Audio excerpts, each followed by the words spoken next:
The dog game is dying. Let's talk about the game first, not the dogs. It's the challenge of the wins, the competitive addiction, the thrill of the win, and the rewards of acknowledgments. Losing only gives you the drive to come back. I learned to watch the winners, my motivation was there, my dedication was evident, now I'm a winner. The problem is the cheating to win, manipulating the truth, and then it's the all-out liars. How is this sharing our acknowledgments with liars, cheaters, and bullshitters? We have lost the historical value of the dog game. We can't decipher the real from the fake, the lost is the cost. So I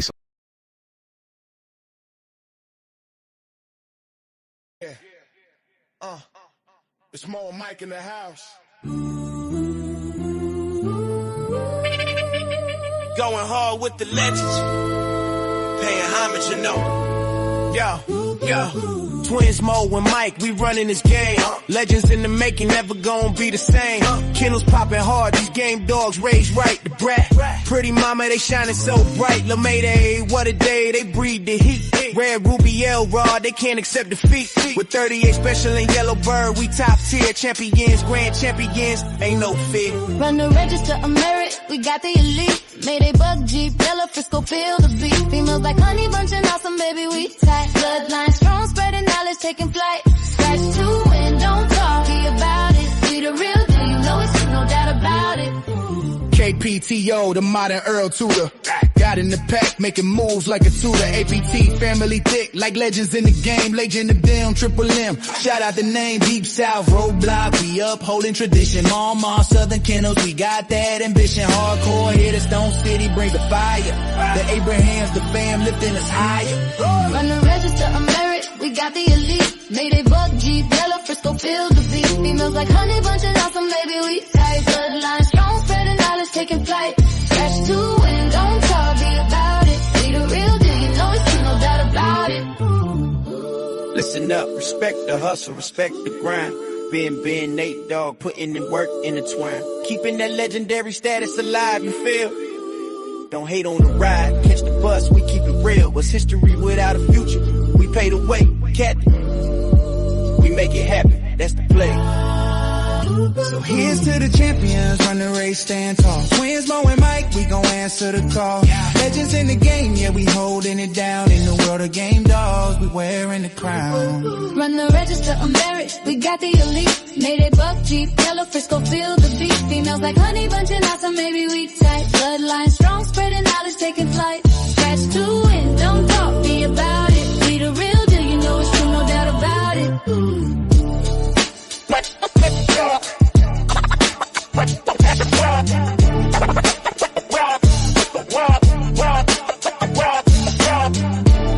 Shout out to Ohio Cash, the man with the plan, Rastaman Boom, Schoolboy, aka the. There's levels to this game. Develop your game. Develop your game. Develop your game. Develop your game. Rob.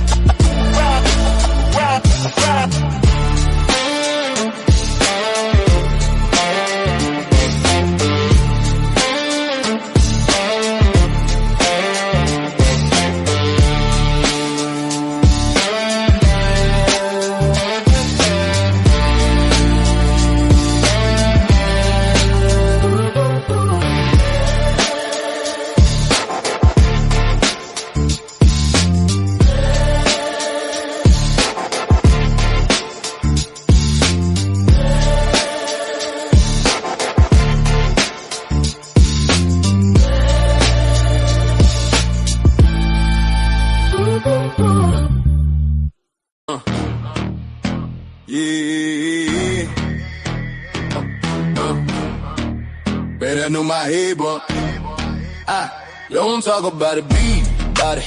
That's the code we live in the game with them people. See the proof and how to give from the pit to the trophies. Every chain, every game. Don't talk about it, be about it, be about it. Don't talk about it, be about it. That's the code we live in the game with them people. See the proof and how to give. From the pit to the trophies, every chain, every game. Don't talk about it, be about it, be about it. Most wanted Kennels in the spotlight, danger alert, come with the name. Super Kennels competition, all built for the fame. Work Kennels was the work and work, while Cherokee kept the game strong. Evolution built a bloodline, where the heart come from. These dogs ain't hype, they the truth in the pit. Every pedigree stamp, when them paws hit the street. Ain't no fairy tales, just that real y'all grit. Don't talk about it, be about it. That's the pit bull script. Shout the brothers with the backbone thick. Veer brothers, color brothers, Bishop brothers legit. They don't talk about it, they be about it every day. Put the work in and y'all let the results say. Them boys on the rise, yeah, the circle stay tight. Plow boys, wall boys, Havana boys in the fight. Different flags, same grind, same fire, same spit. Don't talk about it, be about it. That's the litmus test. Legend of doom, behind set tone. Locked tight, locked in, carved in stone. Church boys hold it with the pit bull gauge. Fruit colors on man, Sean B in the maze. Arsenal gang deal, but your knife stay sharp. Only in America, walk them down, ram in the dark. DSK and Metal, high dog, pound by hard. When they hit, praise to the men who rock this shit. Don't talk about it, be about it. Yeah, they live it. Fat boy the legend, Lil Buster, real strong. Southern bulldog, keep the bloodline long. Latin force pressure, sniper don't miss. Shaded day, shaded with a killer instinct. Twist, super night power, unit whole rank. Boot camp, click hitting like a Sherman tank. Lil' fine with the vision. Tennessee dog pound, got their eyes on the pit. All legendary, really the shit. Don't talk about it, be about it. Yeah, they built it brick by brick. Talk about it. Yeah, they built it brick by brick. Talk about it. Yeah, they built it brick by brick. Talk about it. Don't talk about it, be about it. Don't talk about it. That's the yard law, from the pups to the legends. Everybody stand tall. Every name on this track got a story that's lit. Don't talk about it, be about it. Every name on this track got a story that's lit. Don't talk about it, be about it. Call this some legendary pit bullshit. Pit bullshit. Pit bullshit. Pit bullshit. Pit bullshit. Pit bullshit. Pit bullshit. Pit bullshit. Pit bullshit.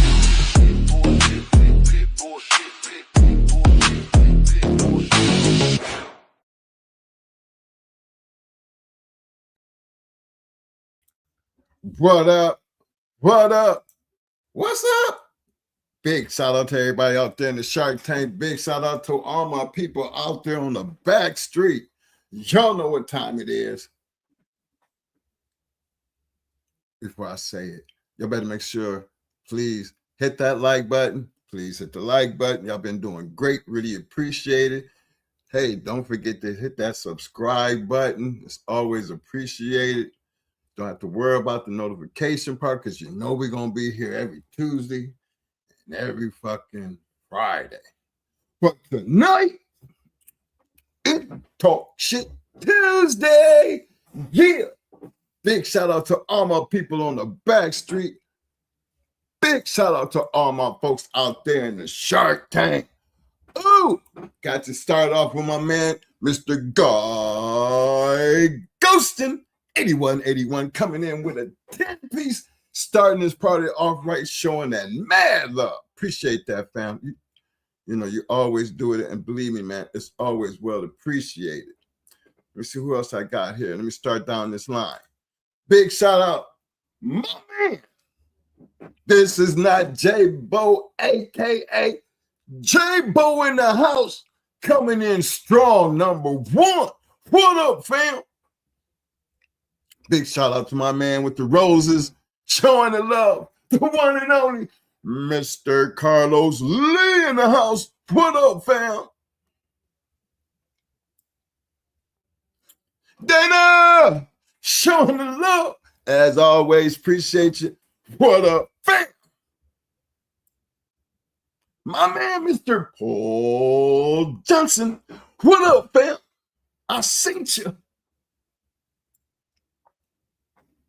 Yo, big shout out to having 360 in the hills, showing the love to the Shark Tank. What up? You might peek it, money. You might peek it. Okay, hold on. Let me cut it down. You know, I get all excited and shit. Hold on. I'm working on it. That should do it. Okay.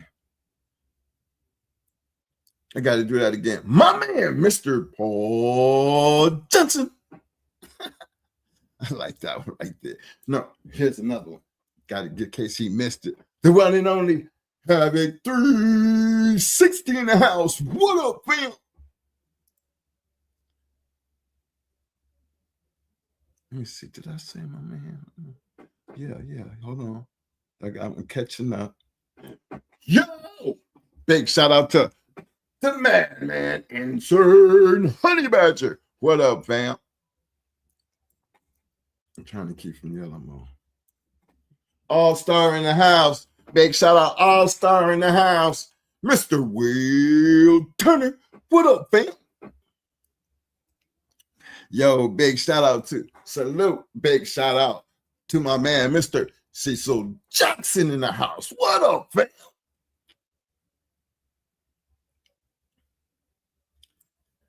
Big shout out to Mr. Ryan T. Jackson. I got the Jacksons in the house tonight, baby. Feels special. A little bit more, still peeking. Okay. Hold on. Man, you know, I got this headphone mic and I gotta roll with it. Hold on.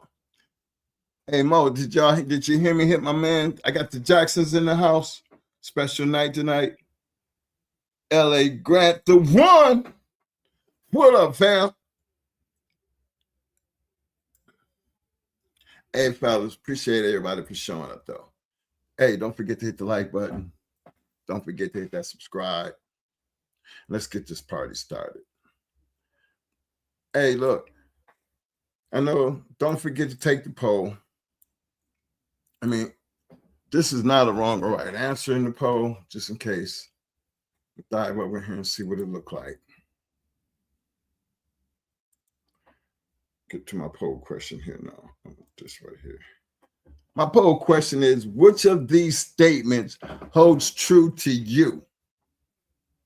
Again, it's not a right or wrong answer.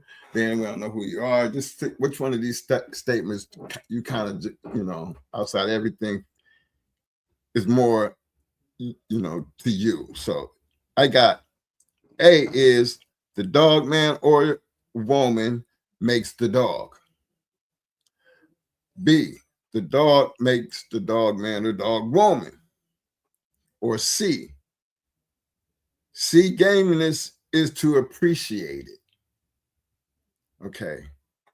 So A, the dog man / dog woman makes the dog at 36%. B, the dog makes the dog man / woman 12%.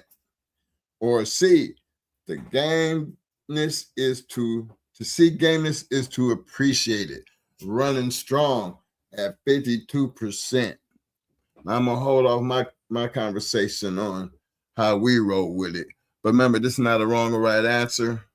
That's so far we got 25 voters in the house, so the numbers might change over the evening. But I appreciate for the ones who voted already, and for those who haven't voted, jump in there and vote. You can't get it wrong. Don't even worry about it. You'll be all right. You'll be all right. Let me see here. Oh, Mo done disappeared. Oh, there you go. Let me see. I want to make sure I got everything, got everybody. Now, fellas, the reason I got on this conversation. And Mike, before you get started, tighten up your mic. You're sounding clear, but you're blinking in and out. How about now? You're sounding clear, but it just seems like it's pitching out. Man, I can't go too much slower. Well, it just seems like mic check, 1 2, mic check. Yeah, it ain't blinking out. It's not blinking out now. I don't know, man. I think it's you. I think it's him, fellas. Big shout out to BTCBG in the house. What up, fam? TDK Slam. I see you, fam. Hey, you know how we be having these conversations. You know, we have our special guests come in and they tell their stories. And you gotta admit, man, sometimes you have to really put yourself in not just our position, but their position. And sometimes I be thinking, a lot of what everybody says, that we try to share with you might just go over your head. You know what I mean? Because there's a lot about this bulldog game that, as much as we talk about it, you'll really never truly understand the passion of what goes into something that we're talking about compared to when we was doing it. Totally different feeling, totally different. I mean, we tried to explain the things that we see over the years, the great dogs, the great people, all that kind of shit. You know what I mean? And when you sit back and big shout out to my man Triple M and Mama. Big shout out. And big shout out to everybody who went out there and looked at those videos, and at least, I'm look to get Mama back because he was having phone problems, but just to have his presence and for him to come in and had so much to add to the conversation was like, got to get more of that, because he's like the professor to us based on the history when it comes to these dogs. Now, Triple M, that's generations and generations of shit. And when they share these things, these moments that they have, do y'all really understand the passion that actually goes with them trying to tell a story compared to if you had known them back then? And, I know if you watch the video, Mo was so hyped up on how hard Miles Davis bit, how good that match was against Vietnam. And remember, we got a chance to see him twice. He was almost trying to put y'all there to understand, y'all be talking about biting hard, but see, saying it, you got to see it to really understand what we be meaning when we talk about biting hard. Just to tell you how durable the real bulldogs can be, because that Vietnam dog was a bad motherfucker. He took, he gave it out until it was Miles' turn. When Miles' turn, it was like every time he closed his mouth, destruction. But it was like two smart-ass dogs not overpowering each other, but putting in that serious ass work. And to see it and be there, and you just seem to appreciate it. So while we're telling you these stories, because these ain't made up stories, these are not, things that these guys have to tell you about reading in a damn book. Don't even have to look at the journal. When they got them standing right here, they sit there and they'll tell you. They're telling you their history and almost telling you their passion and their secrets. And maybe that's what why me and Mo be so caught up in this shit. Because we be dead serious about these stories need to be told. Understand the madness is the fact that they're not being told. So you unlock the door not to just the book. It's important to understand these people's passion to get out here and share these experiences. And for some of those guys that I notice out there in the Shark Tank who definitely know where I'm coming from, they try to tell you the story, but they'll even admit them down. So ain't nothing like being in the story, though. You know what I'm saying? There's nothing like it. And it's not like you trying to do anything but just be there. But you're there with a purpose, and that purpose is to win. The work that you put in. It's like almost getting ready for any kind of competition, man. I was in I was in sports too much to have butterflies, fellas. I had butterflies in my early part of sports. But by the time I got to these goddamn bulldogs, you could just say we was just cocky with it. And I mean, just being straight up honest with you. We were cocky. You know, Mo don't really say much. He just let the dogs do the work. But for me, I'm the cocky one because I know. You have no idea what you fixing to run into. Yeah, y'all talk that shit, but you see me afterwards. Type of shit. You know what I'm saying? You know, that's the cockiness because it wasn't no, for at that time in our career, and for as long as we had been in it, it was nothing left but to be cocky. Look at the dog man we talk about we be around. Look how many dogs we have seen over. Why the hell would we be any different? If confidence is what it took, there was no doubt that every time that we climbed over that wall that we knew was going to win. It wasn't nothing about no 50-50, 60-40. When we climbed over that wall, it was always 100% all in. The dog knew it and we knew it. And we finna make everybody in this bitch a believer. That's cocky. That's meaning what the fuck you say. I'm in here. I gotta respect you because at least you in here with me. I tried to explain it, but you got to understand there. They might be telling you the story, but you got to think about everything that led up to these stories. And the day comes when you are right there. You know all the secrets. You know, the dog was shitting funny. All kinds of the things that happened on the way. You know, when they telling these stories and at them moments that these things is going wrong at that point in time, and you looking at them like they supposed to be kind of like worried.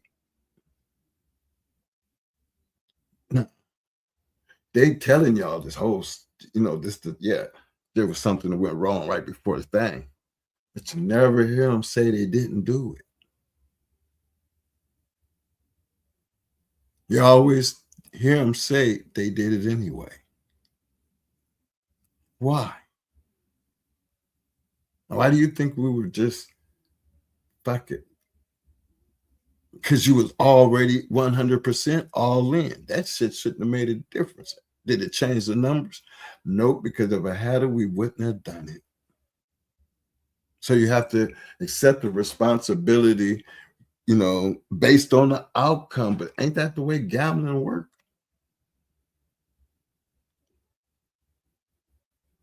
But I don't be looking at it gambling when I know I'm going to win. I think I call that more like, am I cheating? Some people might not like to hear that type of shit. You know, they think, oh, you think he cocky and everything else. Well, I don't, you know, Michael Jordan did not have to go on TV and blast and tell anybody I'm the baddest motherfucker in basketball. I ain't nobody like me. Mike never had to say that. Did y'all check this out. Everybody else said it for him. Trust me when I believe what I'm saying. Everybody else said it for him. The sponsors, the people who still buying his shoes. And trust and believe, fellas, I sit back and in a true story, and I know some people be like, how can they always be? Well, guess what? I was in North Carolina, like I've always said. I watched Michael Jordan in the state basketball championship in high school. And there was another young man that was on in that championship game named Harold Suggs. I think, yeah, it was Harold Suggs. He was just as talented as Michael, but Michael was just, you knew. Boy did every slam in the book. No wonder he went to North Carolina Tar Heels. He was the baddest thing in the state. But to know he was fixing to become that guy that he is now, yeah, you could see that coming. And you think I'm just bullshitting, but anybody who from Kinston, North Carolina, you know, Kinston has a lot of great Stackhouse, Ingram, who else? Shackelford, Cedric Maxwell. All these guys come out that city. Kinston, North Carolina. I know them personally, every last one of them. Watched Brandon Ingram grow up. He was always in the gym. But sometimes you can see greatness long before it happens. And if you see it and you think like that, right? Most of us do. That's climbing over that wall. We're not second guessing anything that we climb over the wall with. Because for us, and for me anyway, I believe that we make the dog. Because only the right dog gonna be standing there. Because if he got it in him, we're gonna make sure he's gonna be able to show his ass based on everything that he want to put on the table, because this is an American Pit Bull Terrier. This is his job. This was what he was bred to do. Now let's see how good he is at doing it. And if you've seen enough bad motherfuckers, that's what I'm trying to take. You got to understand, if you ain't never had one between your legs, or if you ain't never seen what we be calling bad, then you're not really getting the full impact of something that meant a lot to a lot of these guys to even want to tell their story. Because that feeling is just that. Does that make us cocky? Well, what about the gamblers? Everybody who get out here and gamble on these football sports and all that shit, you know, hey, that's gambling. But when it comes to these bulldogs, you always coming in with the best hand. These guys just, you know, there's a winner and a loser. That's what competition consists of. But why do we talk about these certain ones? Out of all the thousands and thousands was out there, and we can't say we know them all. But why is it these ones that stand, you know, shine over everybody else? You know why it's like that, y'all? Because you might be well known in your pocket, which is fine. And people in that area might know that shit. But did you ever look at the fact that the reason these other ones are just out there, and maybe you have better dogs than them, but these other ones, why did they just shine over that little pocket over there? Because the ones that was out here shining, they was in everybody's backyard. How you gonna not know them? When you find yourself in a numerous group of pockets, and especially if all of us is on the same page, you're going to see some greatness. I'm just telling you, man. I just think, you know, my life and the Bulldogs, damn us. I'm just talking about the guys that we bring on and some of the dogs that we pull up and talk about and had the pleasure of meeting and singing.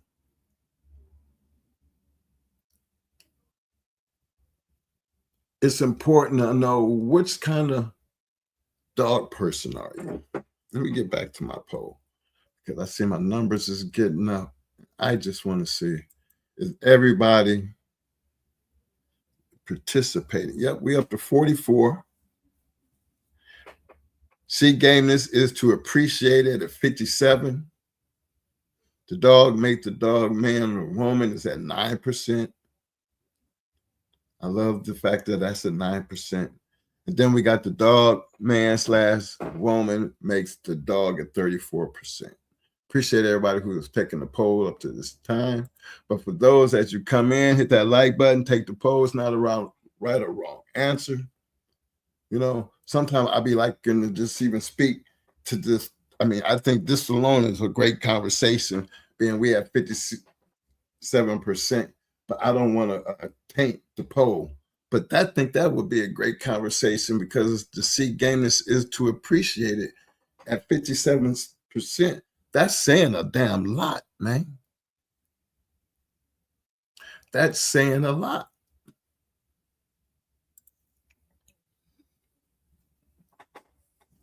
Because that tells me out of them 44 people so far,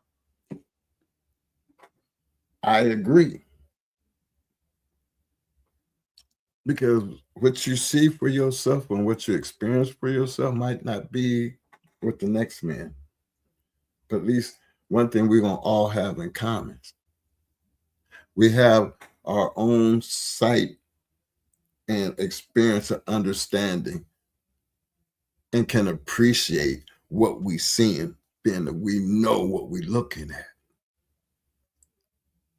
At first, when you see it, it might, might be something simple, never really understood the depth of gameness in the beginning. To the point to where, when I say never understood it, because in order for a dog to be game, that means at some point he is going to be putting everything on the table. Everything. He out there now. This is where the madness starts for us. Because, man, you're going to see some great shit when you got two real bulldogs just representing gameness. And when you've seen it, man, I've seen people cry because of just, if I ain't never seen nothing else like that in my life, that motherfucker right there, man, has got to be the gamest son of a bitch I ever seen in my life. I've seen people applaud. And you will never appreciate it if you haven't seen that. And see, it's that part that you can't get out here and talk about when it comes to talk about these motherfucking bulldogs. Y'all know where we hang out over here. We stay on the bus. So we really want you to climb on the bus and really go back in my time and just pick up where we're trying to take you and just realize we're not telling you to do what we did. But one thing I'm really trying to get you to understand, if you got a bulldog, and you're over here in this platform, the least we can do is at least tell you and share with you and hope that you understand, being that you got a bulldog, how serious and what we really talking about. Because you'll never know the day that you ever have to experience. Yard shit happens. Things that happen to where you just have to, if you ain't never, see them lock up. I mean, what are you going to do? I can just imagine. I mean, I don't even know how this shit would look, because this shit happens. You're supposed to have your braking stick. Like you're in there, you don't even know how to break them off because this is your first time doing it. And you might be punching the dog and shit and all kinds of shit. I've seen them do crazy things. I've seen people, I actually seen a guy thinking he could just see his dog grab something. He thought he was just going to pry the dog's mouth open, off the dog. And you know what happened. You already know what happened. And we talk about it with the big pit bull too, which I thought was foolish because your pet all of a sudden don't know the difference between what he trying to snatch into in your hand. But you know what? That comes from inexperience, and y'all have to understand it happens. Okay? Those people are just a little bit different, in the beginning. because I was never crazy enough to do that. But I'm speaking from a point that we all had that beginning. All the old schoolers, all the people who were ever put in that work, climbed over that wall, whether they was on the road or did it in the backyard or OTC, just being able to do it. Know what I'm talking about. It's just a different experience because you have to know what you're doing with a game American Pit Bull Terrier. And I only use the word game over here because back in that time, we used the word game to identify this a match dog right here, y'all. This motherfucker right here, he match material. Now, you know, you got your, what they call them, you got your brood stock, you got your stud dog. Generally, if the stud dog was a match dog, he, you know, and he being bred, he's a game American Pit Bull Terrier. But anything outside of that, he is just an American Pit Bull Terrier being bred. Now, I don't know if times have changed that. Are they still throwing game on the front of these motherfuckers, you know, and they ain't doing shit? I leave that for the future because, you know, as time goes on, I expect these type of things to change. But does it really change? No. Because I still believe this, when we were in the game, it was no different. The colors might have changed. The dogs and the names might have changed. But the concept of the game American Pit Bull Terrier fighting dog never changed. You hear what I just said? That part, it started out being American Pit Bull Terrier. By the time they said it was American Pit Bull Terrier, because I didn't name the motherfucker. I mean, it didn't have nothing to do with that, but, you know, American Pit Bull Terrier, what was the breed purpose for? For the purpose of dogfight. They did it way back there. Remember, it used to be all in the stadiums and all. I mean, it was just a known sport. So society changes, but guess what?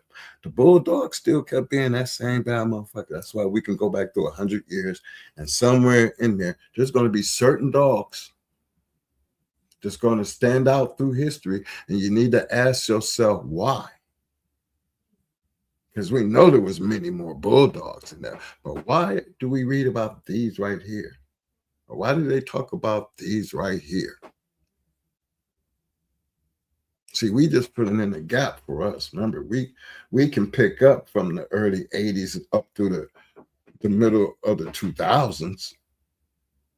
Well, I'll say up to 2008. That means we covered a lot of damn history.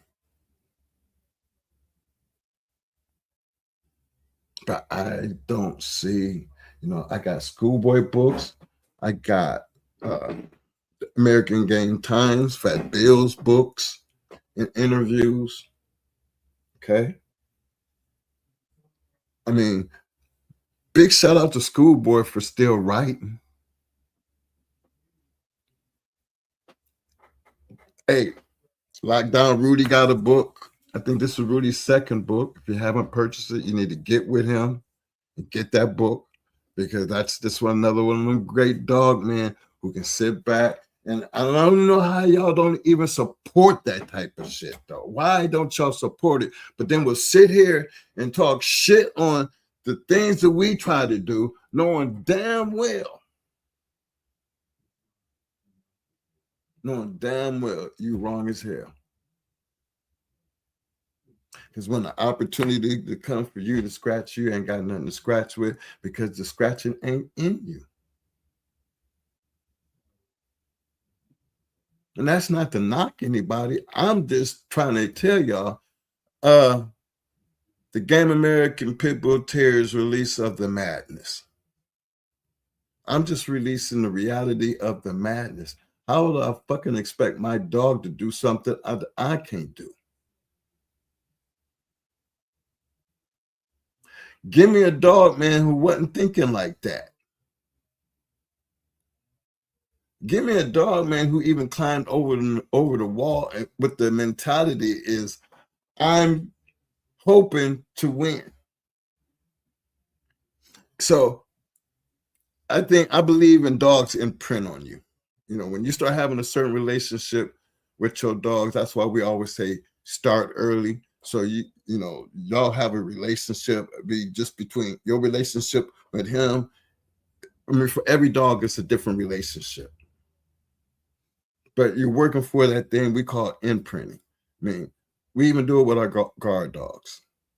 That once they imprint on you, you pretty much, where they think they in control because their job is to protect and make you, please you.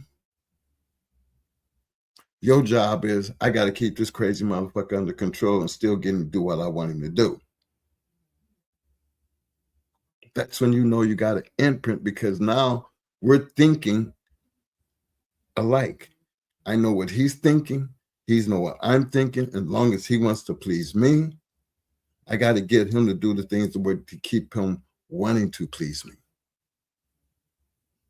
And when I talk to him, I want you to crank it up. He I want to see that ass twirling like a helicopter, and I want to see a change in gear, because that lets me know he heard me. She heard me. That didn't start just that night.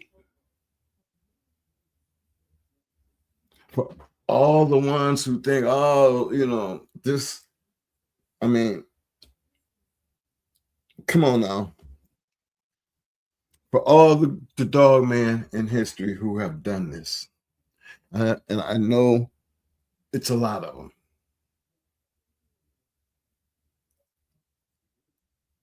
I know that they appreciate this conversation, because we all know the one who talks the loudest is always the one who has done the least.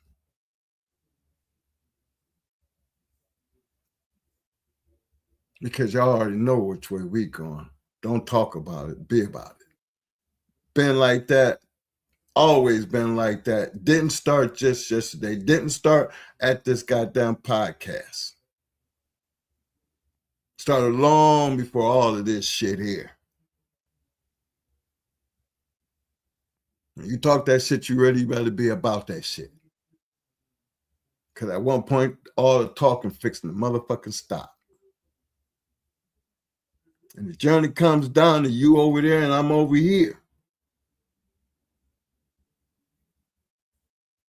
But in the end, when I can still shake another man's hand, you know what I'm saying? And we respect each other, because this is what the night has given us. Facts. And don't be mad because we've only been able to come up with 14 losses of all the dogs that we've had something to do with. So, but then we still felt like we ran with some of the best 90%ers out there. We bring them through. How you gonna not be rolling with Mama, Triple M, Abrahams, McNasty, the A-Team?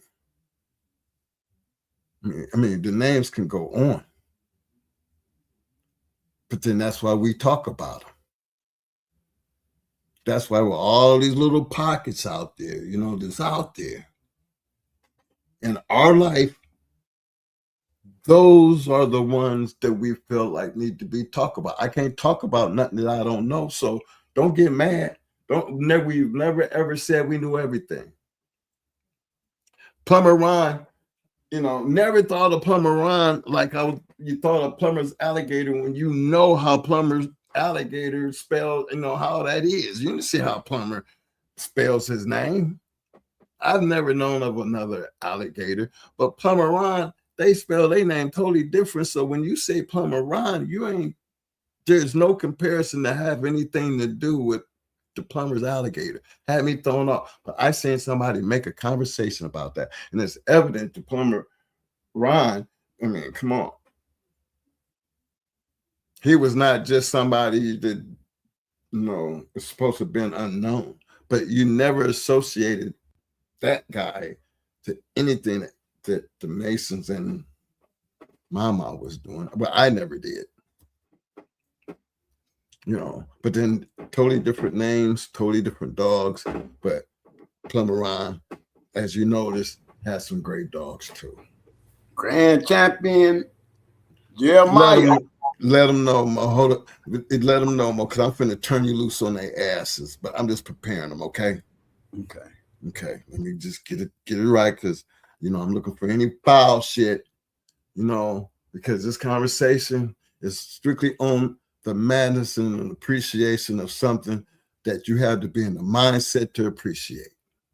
Don't tell me you talk about games based on some shit you heard and you ain't never had one. A game between your legs, first of all.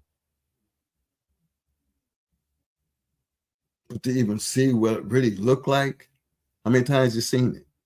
Because every time I thought I seen something that was supposed to be great, I seen something that became even greater. To the point that we even became a part of something great. So I respect all the men who become and have had that story, but they're not up here telling their story. And I love to have the platform for them to be able to just sit here. I ain't in, tell them I ain't in the game no more, but this is my story. I open them gates, and I think anybody who's out here doing anything associated with the history of the American Pit Bull Terrier should have nothing to fear, because that was our past. Yeah, I truly understand. If you used to do dogs and I just don't do that shit no more, then what the fuck are you over here for? I tell you why you're over here. You don't have to be here motherfucker to love this motherfucking shit. It's a passion. Oh my God. I wonder, it's like, I've never been a heroin addict, but I've seen, always, even crackhead. I used to wonder, how can you be so fucked up? I mean, what is going on that got that kind of control? What is in that shit that you just totally lose control like that? Never really could understand that shit until I got addicted to these motherfucking dogs. Fellas, I was never one who was addicted to pussy. No, that was never me. So addiction to something like dog fighting. My dad walked in one day at one of our big shows into the warehouse. I don't know what made him come, or he said, surveillance was on or whatever, but my dad wound up at one of our shows. He didn't get crazy. He came in and, we introduced him to everybody. And he stood there and watched. And we fought that night. I think we almost turned our father into a dog fighter, because he was totally amazed that a dog could do what he seen that night. My father came all the way from Ohio to come down to the yard just to see our dogs.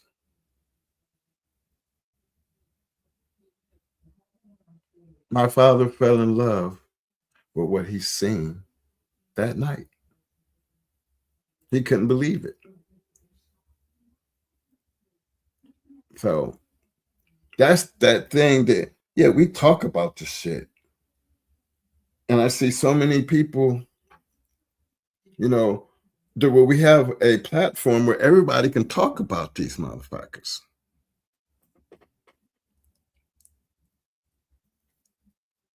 But that takes me, like I said, always back to my poll question, because I be dead serious. Which of these statements holds true to you? But I'm gonna go after A, just for this part of the discussion. The dog man / woman makes the dog. Now, fellas,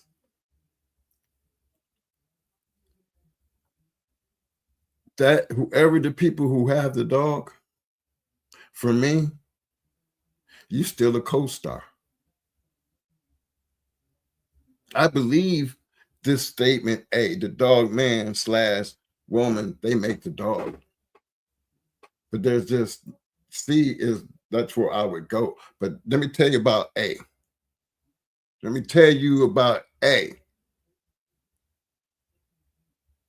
If you don't know how to take care of that dog, if you don't know how to raise that dog and get that imprint and have you all over that dog, and I ain't talking about one, I'm talking about what you give one. If you choose to have 10 of them motherfuckers on your yard, they better have this. There should be no difference in the time that they receive, because they don't know the difference. They're all supposed to be motherfucking special. Any dog, man, that had bulldogs and was feeding it, supposed to feel like that. Because at least we was feeding them for a motherfucking purpose. How the fuck you gonna talk shit to a motherfucker like me or Eminem or Mama or Abrahams? I mean, I don't want to go down. I'm saying, how can anybody find room to talk about these type of people who put in that type of work and let history speak for itself, but you really don't know the whole story? You know why you don't know the whole story? Because you ain't never done this shit any fucking way. Do you even have any idea of what it actually takes to do what we do? Any. But can stand there and I got the baddest shit in the world. I don't know what the fuck when we talk about the American Pit Bull Terrier, that all of a sudden it's supposed, because you say it's supposed to be the baddest motherfucker in the world. It's supposed to be the baddest motherfucker in the world because you say so. We might all have opinions.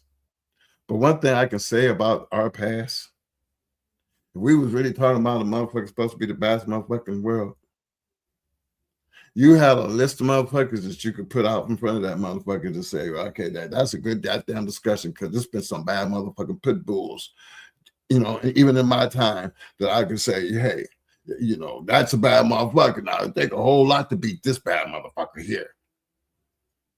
And it's a whole bunch of them. And if you ain't never seen it, then how the fuck are you gonna talk about what's good or what's, I mean, anything, when all you doing, if you bring these motherfuckers, just keep breeding them. Don't go to talk about the blood and you know, they looking good and all that shit, because to me, that to me is you scamming people.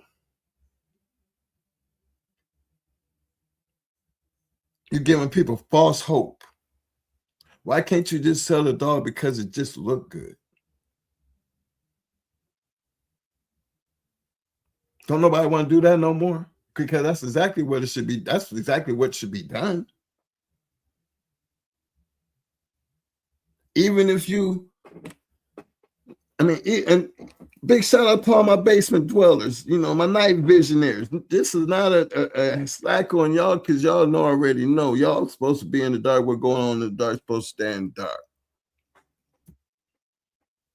But it relieves a lot of the pain, you know, simply because ain't nothing wrong with having a good-looking American Pit Bull Terrier.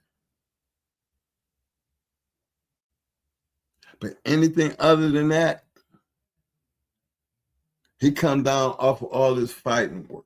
That don't, and how, what makes a person in the now wouldn't even openly,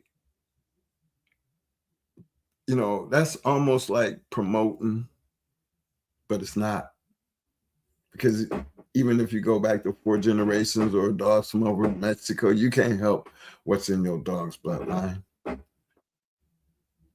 But you don't want to ever find yourself in the position that you have to deal with the fact that they tend that promotion shit, because the law ain't really justice. It's them just saying it's just us. It's whatever they say. And I'm more big of a fan of seeing more dog shows and the guys showing up and hooking up that way, because it's easier and to accept the fact that, all right, times have changed. Okay, so accept the change. It's okay to do what you're doing. It's okay to do what you're doing. But we're going to keep what we did in the past because that's where it belonged at.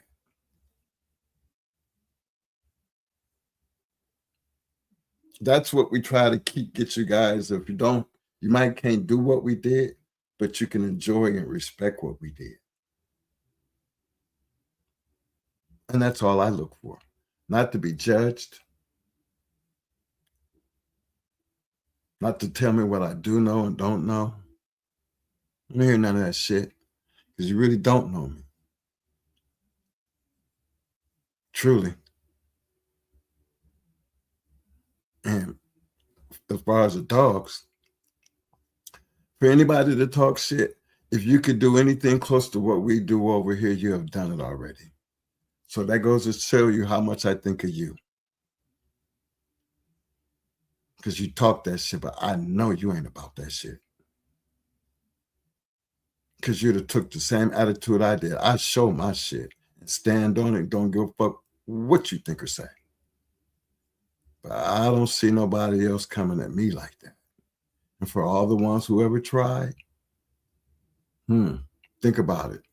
I got a big audience out there, and they've been around and seen a whole lot of shit. And you see, we bite hard, and we keep moving. Because at that point in time, you ain't put enough on the table for me to reply to. So I'm going to leave it at that. Because you've been through. You know what I mean? That's when you sit back and say, I ain't trying to be no YouTube podcast gangster.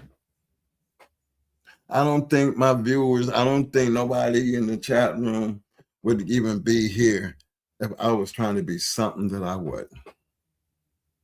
Because real's supposed to recognize real at some point. Because I'm old enough to judge motherfuckers my goddamn self. And I know I'm a damn fool if I can't live and seen and done as much as I've done in my life and don't know the difference between a fake ass motherfucker and a real one. And any time that we face to face and I really want to check and find out which one I'm dealing with, I go back into my Marine mode, my Bulldog mode. Because I really do want to find the fuck out. And that don't make me no bad motherfucker.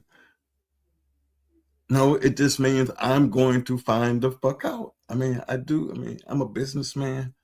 I've been doing this shit for a long ass time. I like being in charge of what I do and being the boss. And doing what I want to do and still be able to live. And after God has blessed me and my brother with 65 years of life, you know, with all the crazy shit that we have done. And I'm going to wait till I'm 65 years old and think that I still can't fuck you up. I ain't got to that point in my life yet. Because I'm still bulldogging. I'm still dealing with this show. There's men who have died bulldogging. Just accept that this is a different breed of bulldogging, fellas. And most of it is going to be just as old as us. And a lot of these guys is either our age and you know how fraternities work. You know, fraternities from where I'm from, you know, it's not based on your age. you have big brothers. You know, some of your big brothers in fraternities can be younger than you, but they brought you in. They're the ones that you wanted to join a fraternity. They're the one that took you up under your arm and helped you become a part of this thing. You know, Mega Sci-Fi, AKA, AKs, the Deltas. Those are fraternities. Even though they're black fraternities, we understood big brother, big sister, big brother, big sis.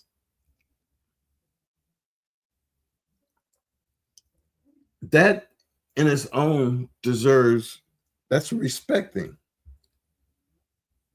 And for me, that's not a hard thing because I'm a Marine.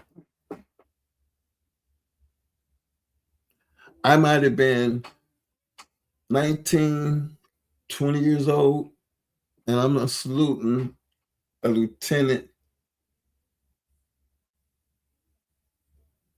that's just come out of college, and he ain't even got his silver bars, he got gold bars. Or even a fucking warrant officer, and he really ain't, he's under the what's that? What's the silver? The under the lieutenant. Second lieutenant. Second lieutenant. Yeah, I'm sorry. I'm sitting here smoking. I gotta forgive me because I'm finna have a wild one. But the second lieutenant, he could be 19-year-old, he just got out of college or whatever, and we still have to salute him. I've seen motherfuckers that's got goddamn stripes all up and down their ass with over 30 years experience, and that boot ass lieutenant walk up and had the nerve to talk shit because maybe that sergeant major not want to salute, right? But you're not going to catch that sergeant major not wanting to salute because that sergeant major is still going to give that second lieutenant respect because that's just the pecking order. But you can best believe that second lieutenant gonna have more respect for that goddamn sergeant major than that sergeant major will ever have for that second lieutenant. And you know why? Because them bars don't have shit on the motherfucking stripes. Nothing. And if your punk ass don't appreciate this salute with respect, I will chew your young ass up and spit you out before your career even gets started. Do you understand? Don't forget to sir. Yes, sir. I understand. I mean, this how deep this shit go, man. So nobody got to tell me about respect level. And standing on what you believe in. And be willing to be humble to give back in return. Because that's the way fraternities are made. That's the way this bulldog game is made. How are you going to not appreciate and respect the history? How are you going to not do it? And you have something to even talk about because you have a dog. An American Pit Bull Terrier. You didn't create the motherfucker from day one. You still a part of what made these dogs what they are. It's just where you at with it is totally on you, but don't knock the Mexican man for doing what he do. That talking shit don't do shit to me. Shut the fuck up and show me something. Because that's the world I come from. Bulldog men. Bulldog woman 20 years ago. Tell me that's where we wasn't playing at. I mean, what was the purpose? Why would you even be over here? Why would you even be talking about it if that wasn't your mindset? I asked the question. We got 60 people who voted. Which of these statements holds true to you? And I still see gameness is to appreciate it. To see gameness is to appreciate it. This might go way over a lot of people's head. And the fact that it's only 53% in A and B, I've heard people have that controversy before. I'm still on the A side, but I'm not going to hate on nobody who was on the B side. Because you're allowed to feel the way you feel, but then 13% of them 60 believe that be. So who are we to put them down? But those was what I felt. That's where the good debate came in. And it doesn't make sense for nobody to be in a situation to even have that debate or even have that discussion if, first of all, you don't even know what it fucking means to even have a bulldog. Because what kind of conversation you gonna have? What kind of bulldog, you got this is gonna make you? I mean, what kind of bulldogs does that take? I mean, I just want to, gotta remember, fellas,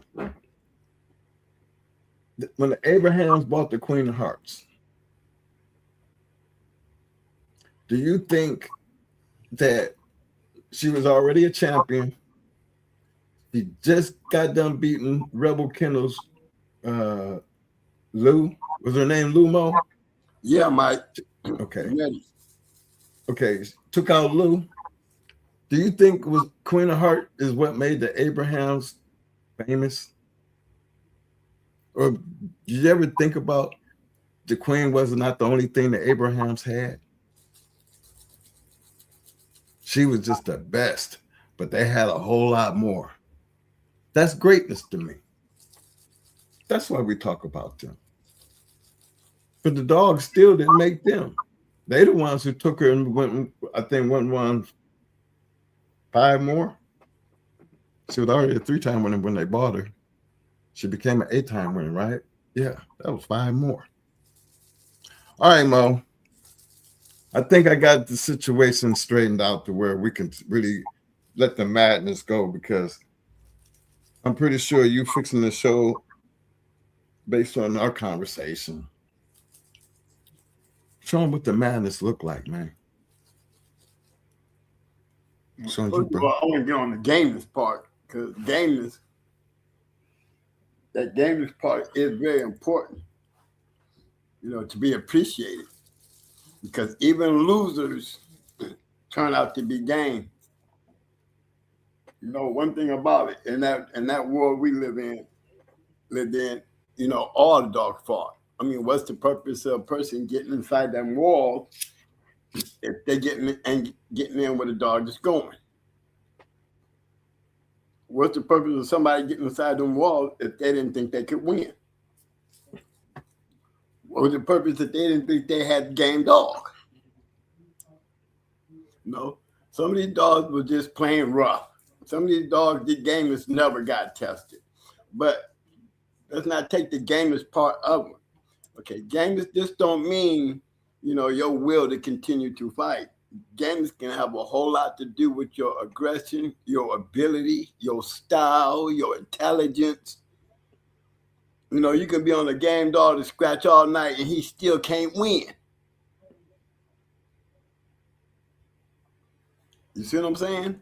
There's different levels to the gameness, You got some dogs that come in there, they just so stuck in their head to do these things, do this, do that, do whatever, adjust to everything this other dog is doing to them. As long as he maintains his ability to stay on top because of what this dog is doing. That's gameness. You don't have to get on the scratch line to show your game. This is your ability. Dogs that can go in there and regardless of what you put on them, they still killing your shit. That's gameness. Dog ain't never been tested, but he game. Why would you call that dog game 20? He never go over 30 minutes because his ability and his way of thinking and the way he fought was so straight ahead.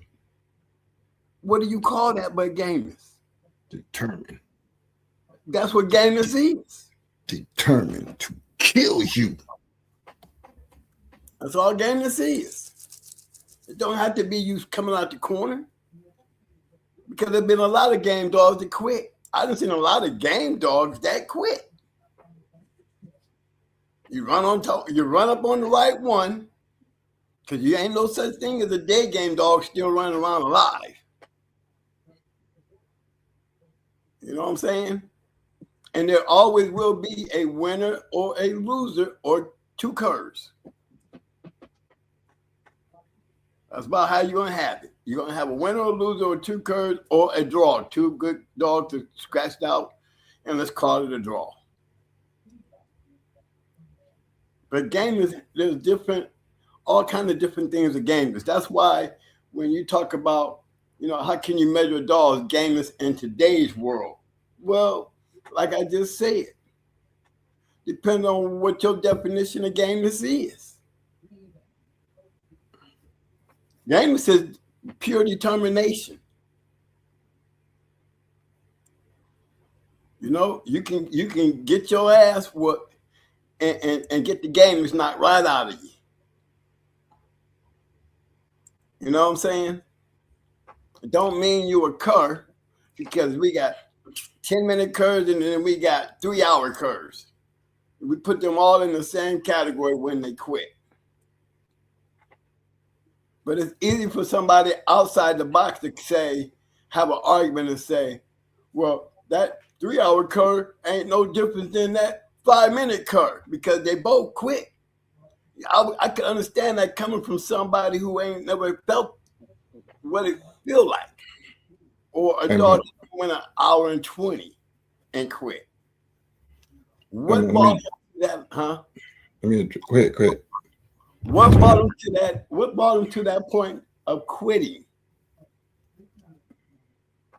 You know what I'm saying? That's what you're looking at. What brought him to that point where he's done? Probably could no other dog take him there, but this night, a dog took him there. You know what I'm saying? A person from the outside could not respect a dog like that, because they're standing on the outside looking in. I just seen several great dogs end up quitting. Robert T. quit on Duke. Grand Champion Wacko quit on Little Mayday after whooping 3 champions. You see what I'm saying? Hey, Mo. Yeah. Let me answer this. Do this right quick. Okay. A big shout out to my man, Big Dog. He said Jordan was from Wilmington, North Carolina, not Kinston. One thing about Jordan was Wilmington Wilmington came to Kinston and played. That's how we saw him. They played in the state championship. Yeah, but they was in Kinston when Jordan played against Suggs. Right. Wilmington that's came what we're down talking to about. No. play. We're talking about high school. We're talking about this is high school basketball, my man. And the people that I named, I never named Jordan coming from Kinston. I did say Stackhouse. I did say Brandon Ingram. They from Kinston. I did say Charles Shackelford. And I think I did say Cedric Maxwell. All them were from Kinston. All of them were from Kinston.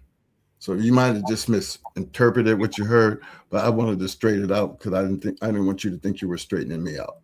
Okay. Okay, Mom. Just wanted to clear that We out. saw Jordan play, and we said we saw Jordan play. Don't you think we know where Jordan came from, bro?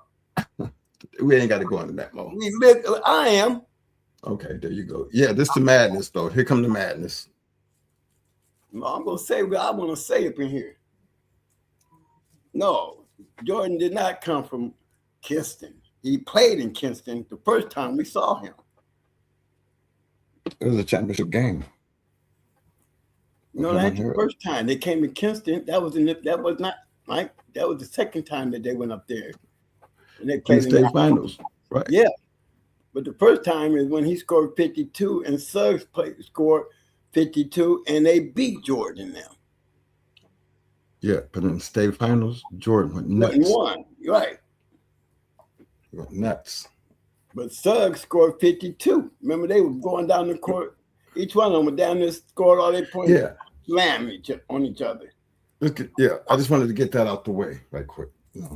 But yeah, speaking of basketball. Hey, but while you're doing that, let me give these quick big shout outs to these people that done showed up. Big shout out to my man Melee. Big Hill. What up, big dog? I see you. I want to catch.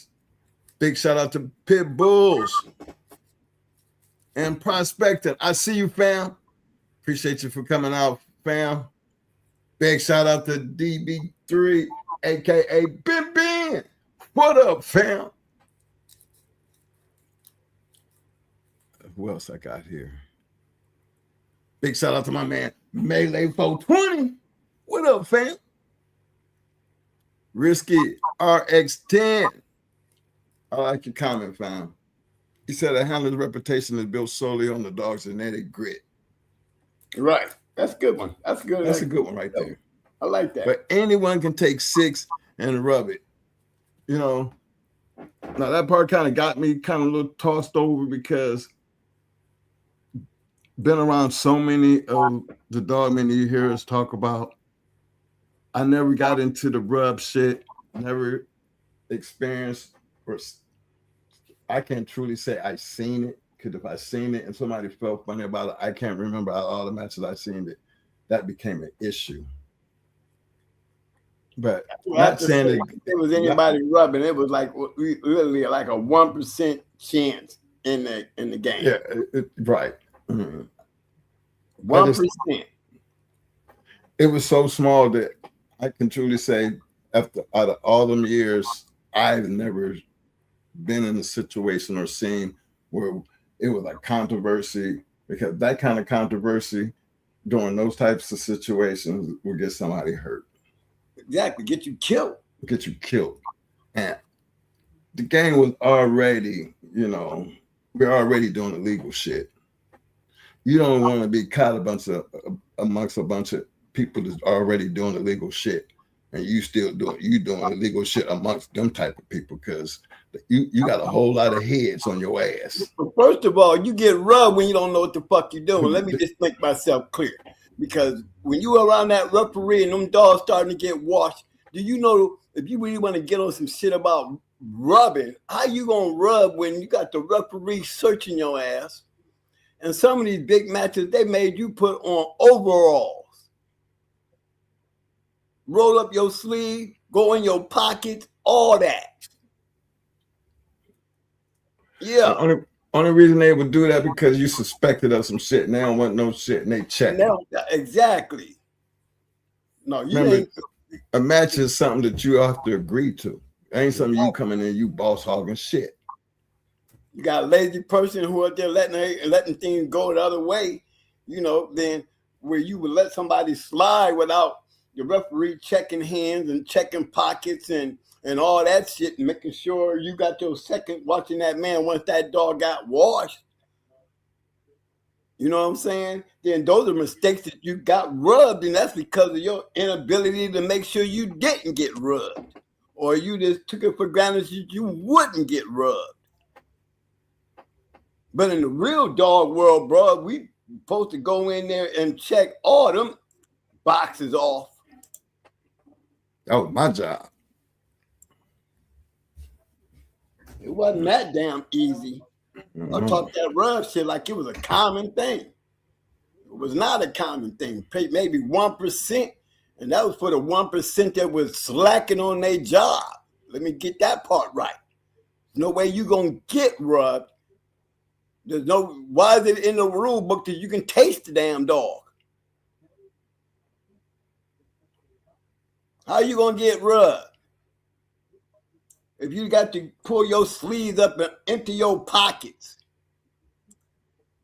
and the referee searching you and telling you you can't have nothing in your pockets during the match once your pockets got empty. Or put on some overalls. Why you think some guys were telling them to put on overalls? They didn't trust you. They knew something. That's right. But pit dog. Oh yes, they can. Yes they can. Oh yes, they can. It's in the rule book, bro. Oh yes, it is. Referee can tell you. If I'm telling you that man got to change. He got to change out his street clothes to put on some overalls. Yeah, you got to put on some overalls. Both of y'all. Empty your pockets. Both of y'all. Both of y'all. You got to roll up your sleeve. And one man asks another man to do it, the referee job ain't to tell you what you can and can't do, pit dog. You know that. That ain't none of his business. All he can do is make sure by the time them boys get out there and watch them dogs and head toward that box, that they agree on everything that they put on the table. And I will show you in the Cajun rules, that is part of the rules. Everybody being checked. All the way down to changing in the overalls. If you don't trust them, they got to agree to remember. Damn sure. You can say you can feed a dog a poison, but you best believe after washing and massaging that dog and you wetting that dog will, goddamn it, taste the goddamn poison. If I can taste it. Hey. No, it ain't that simple, bro. Sorry. I ain't never been rubbed to be worried about that anyway. So one goddamn thing for damn sure, you tested the motherfucking dogs. Yeah, that's what I said. I ain't never got sick, and I don't know what rub tastes like because I ain't never tasted it.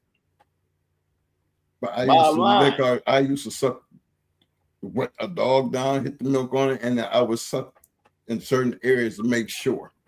Yep. Now I know what milk tastes like.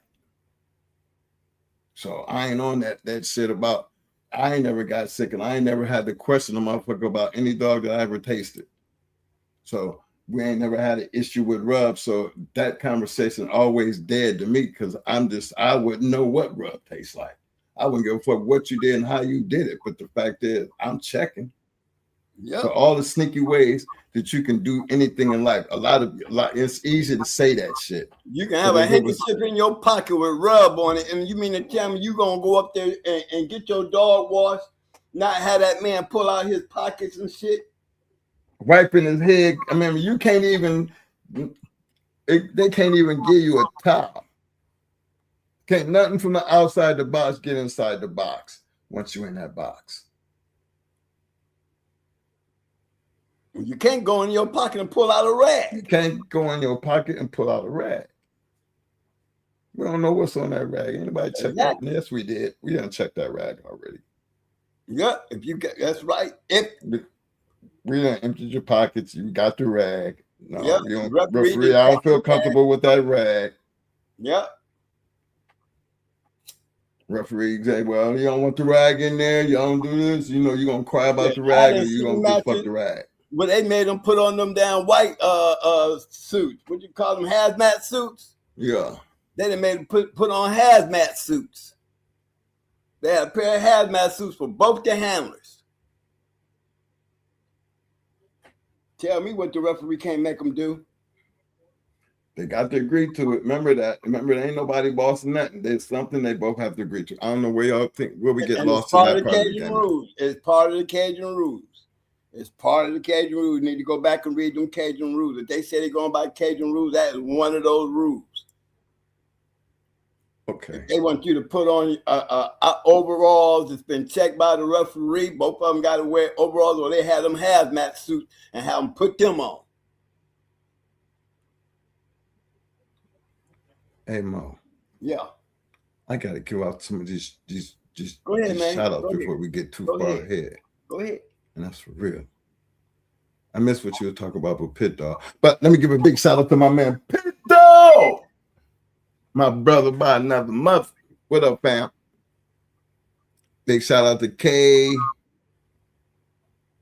58031. What up, fam?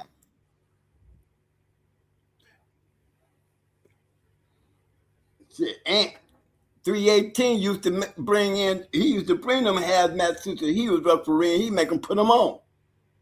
Ant was a motherfucker. If y'all call him for a referee, he came with them hazmat suits and he went through like he was the police.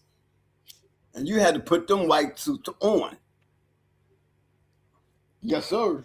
You wasn't even allowed to have no rag in your pocket. At all. Nothing in your pockets. Check your hands, everything. Wash your arms, everything. But I used to stay with him all the time, so I knew nobody on the outside was touching him from the time that we left that wash all the way up to he was over there in that corner. I was over in the corner with him. Yep. Because the dog, when you washing a dog down and you rubbing that dog is going to secrete. He's going to secrete. And if he's got anything in him, you're going to taste it. You're going to taste it. We ain't never tasted it because, like Mike said, he knows something wasn't tasting right. I know what milk tastes like. That's all I'm gonna tell you. I know what milk tastes like. And I know what spoiled milk look like. So now they always had a fresh thing of milk. Big shout out to my man, Mr. Rico Jackson. What up, fam? That's one of the main reasons you wash the dog in the same water. God damn it. You wash them in the same water and you rinse them in the same water. Yo, Motor City Bird. What up, fam? Representing the Motor City. Shit. Big shout out to my peeps. I used to tell them squeeze a little water down in their mouth when you wash them off. When you rinse them off, take a little water and you wipe them down, squeeze a little bit in their mouth. You do my dog the same damn way. Now they both gonna be sick. Hey, think about that one. Think about that one, y'all. Big shout out to Hardway Kennels. What up, fam? King. I see you, fam. Welcome to the Shark Tank, fam. Right, big dog. That's right, man. Wilmington and Kinston in the same conference. You're right. That's how I know this because they played in Kinston. They played each other. That's nice. Yes. Yeah, I was there. Yeah. He was in the 12th grade when I saw him play. Big dog. He was in the 12th grade when I saw him play. I used to live in Kinston. I was a Marine, had a wife and a kid in Kinston. You might be from that area, but I lived there too. Yes, sir. We weren't there just visiting. I had kids still down in that mountain. I lived there. I got my first dog in Kinston. I met your pal in Kinston. I knew Shackelford in Kinston. You know, a bunch of them young boys. Remember Stackhouse? He was just graduating from high school, going to college. Yep. Prior to that, look how much time we spent up there in that gym. We used to play 2:30 in the morning, man. They opened the gym up. And play anybody know this little guy? We always talked about him. He died back in the time. He was like a brother out of Kinston, North Carolina. Left Kinston and came with us. Lived a good life, but he died back at home. But little dude, when they did that story on Kinston, on one of the sports things, it talked about everything, but they never included my little dude. But you could ask each one of them little dudes about a little dude name. They called him Snake. The name was Timothy Sutton, but AKA Snake. He was he's the one that got me into giving back and spending time with young kids. He was always in the gym. He always had the ability to open up the gym, regardless of what gym it was in that area, at any given time. And every time that gym opened, that gym was loaded down with people balling, playing cards, or in the video. And didn't never have no problems, no fights, no police coming up trying to shut them down. Yeah, right there in Kinston. Big shout out to Talk of the City, my man, Mr. Derek Lockett. You see, I got John. I got Pit Dog. We followed him all the way to Carolina. We down there with we were Carolina Negroes. Man, I'm telling you, bro, when you talk about Carolina days, you talking about Raleigh, Durham, all them nights at the college, North Carolina Central, Winston-Salem.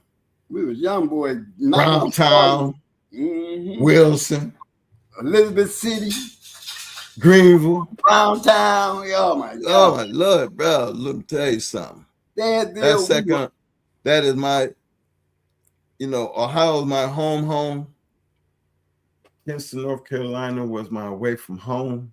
But I still have a very, very big family still there, including mine, my kids and daughters, and now my ex-wife and her family, just like Southerners. You know, once you're a part of the family, you're always a part of the family. One of them type, that's just that Carolina love. And I love my family. So I'm always representing Carolina. But Florida, the place that I made my home, thank God for the weather and thank God for the Bulldog country, because that was a part of the life that we were blessed with the yard. And what's a better way to enjoy these goddamn Bulldogs living in Florida? We from Akron, Ohio. And we from Akron, Ohio. Man, y'all got me bang. You got to be able to take that and ride and enjoy it for what it was. And we made the best of it. That's why we talk about it. Big shout out to my man, big time, Mr. Hemi James in the house. I see y'all fellas. I be one to I could get to almost every message, but you know, Big Hill, he always, hold on, I'm going to get it back over here. Big Hill always showing that love. Hey, for those who don't know, I'm just telling y'all. Big Hill, fam, he always drop in. I mean, I never get a notification, but I'm always checking for him. Represent. My man needs to be monetized. Now, I don't know how many people watch this video and these last two shows. It should be enough that we should be able to get my man up and over that mark where he can be monetized. Very knowledgeable dog, man, but he is a funny dude and he's straight bulldog. So a lot of y'all might find him offensive, but I can't tell you nobody who more real about their shit. So big shout out to Big Hill, fam. Search it, go check it out if you never checked it out. And that's a big shout out to you, Big Hill, because you know I show up and we've been up from 2 o'clock in the morning to down there 5 o'clock in the morning over there kicking it on his show. Now, who heck stay up that long if it ain't something interesting to talk about? And we be on some shit. So enjoy yourself. You want to enjoy yourself and get outside of what we just actually do and get over there and hear some real. And he tell you in a minute, he hanging in the ghetto. I don't know if he said the ghetto, but I know he is down in the hood. And that's what I love about it, because you know what? I am one of them. I ain't no dummy. Yeah, I'm corporate all day long. I tell you, you can Google me. I'm corporate all day long, but I will never get away from who I really am.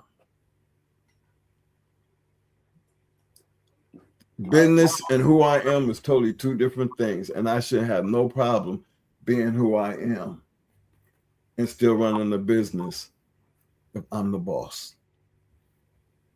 I'm still hood. I'm still hood. All the way around. So big shout out to Big Hill. I think y'all, if you haven't, all you got to do is hit that damn search button, YouTube, take you right there. Let me see. Hey man, I want to pull up Plum around grand champion Jeremiah, man, because you know he was a nice bred dog. And so was that yo-yo bitch he had. You know, he ain't in there like the Masons. You know, he ain't in there like Plumber and his alligator dogs. But he was a bulldogger.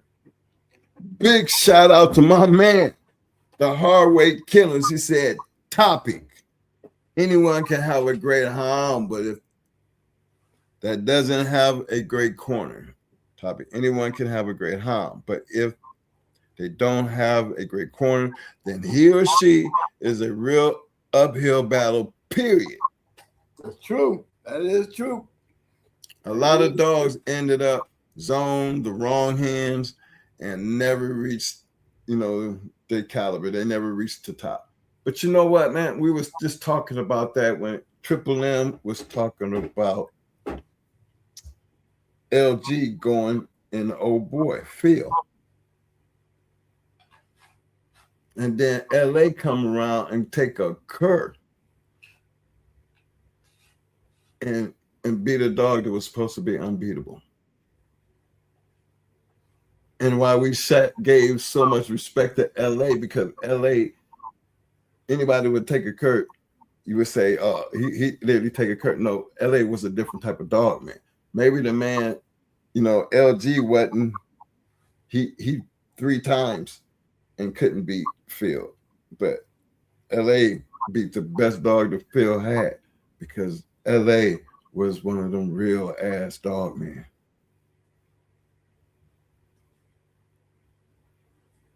That was a cur in somebody else's hand. That was a badass bitch when LA got it. Now, what you think changed? Yeah, that's the story. What the hell do you think changed? True story, really did happen, but when you think about it, what changed? But the man who had the dog. Because that man took that damn cur, crushed his ass. Let me see.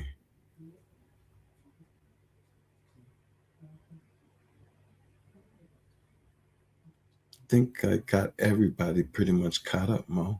Yeah, you said you were going to pull up something, right? While you're doing that? I'm running down through here. Okay.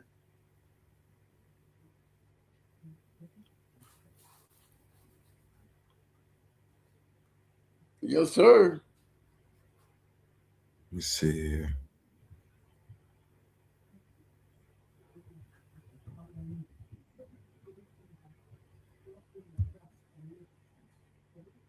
I like that part right there, Motor City.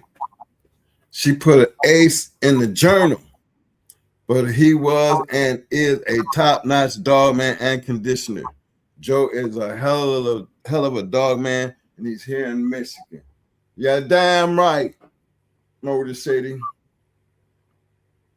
You that's one of my mentors. I talk a lot about Joe and Nate. Every time and every chance I get, I represent that whole area.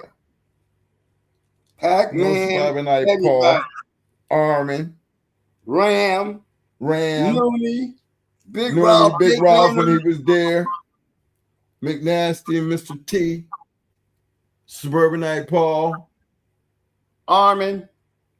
That was right there in the Motor City. We ain't even got off the Kalamazoo. We're Saginaw. Yeah, man. Motor City, we was all up in there, and you're right. All of them was some badass dog, man. That's why I be like, y'all just don't understand. We talking about the Abrahams. We talking about, the Queen, but shit. They were the Abrahams when they went and bought that bitch. That's what you better look at. Right. The bad motherfuckers went and bought that bitch. So they were already on the map when they pulled that off. So I just don't want people to just be thinking it's just Queen. I'm talking about the damn Queen because she's one of the baddest bitches of all time. But look at the man who had it. They wasn't no motherfucking joke either.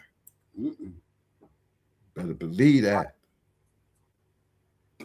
That's just showing homage, man, in respect to the shit that I know that I stand on hands down because I seen it for my motherfucker self. Hey, big shout out to Talker of the City Kennels. I've been seeing you, fam, and I might say this the second time, but I'm always going to be repping my homies if I got to feel like I didn't say it. So big shout out to you again, fam, just in case I missed you.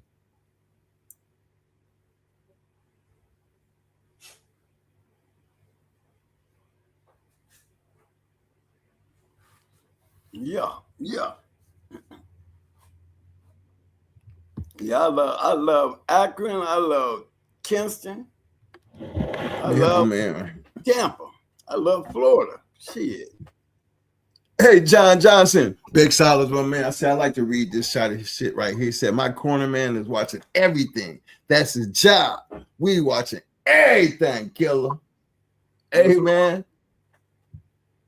That is so real because you know what, man? Look, he's saying more than you want to, you got to put more into what he's saying because those are just words. But put your feeling into how serious and important that corner man do his fucking job that night. Yep. That's right. My brother had the best corner man he could ever have. He had me. I'm telling you. Don't tell me what they won't do at that motherfucking scale. Man, go get your brother, man. Don't tell me what the fuck we ain't gonna do. Ain't nobody running the shit around here. We can't come to an agreement, get the motherfucking coin. There's none of the rules that say I gotta accept any motherfucking thing. We're gonna agree. And that we don't agree, you better call heads or tails before I do. We sure as fuck flipping. That's right. I don't know one person run this motherfucking show. That's the guy I am, fellas. I know the rules. Don't need to be telling me the motherfucking rules.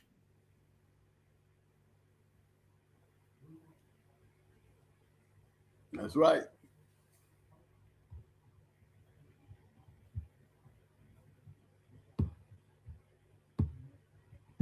Hey, Mike, I'm gonna pull them around right quick. Okay.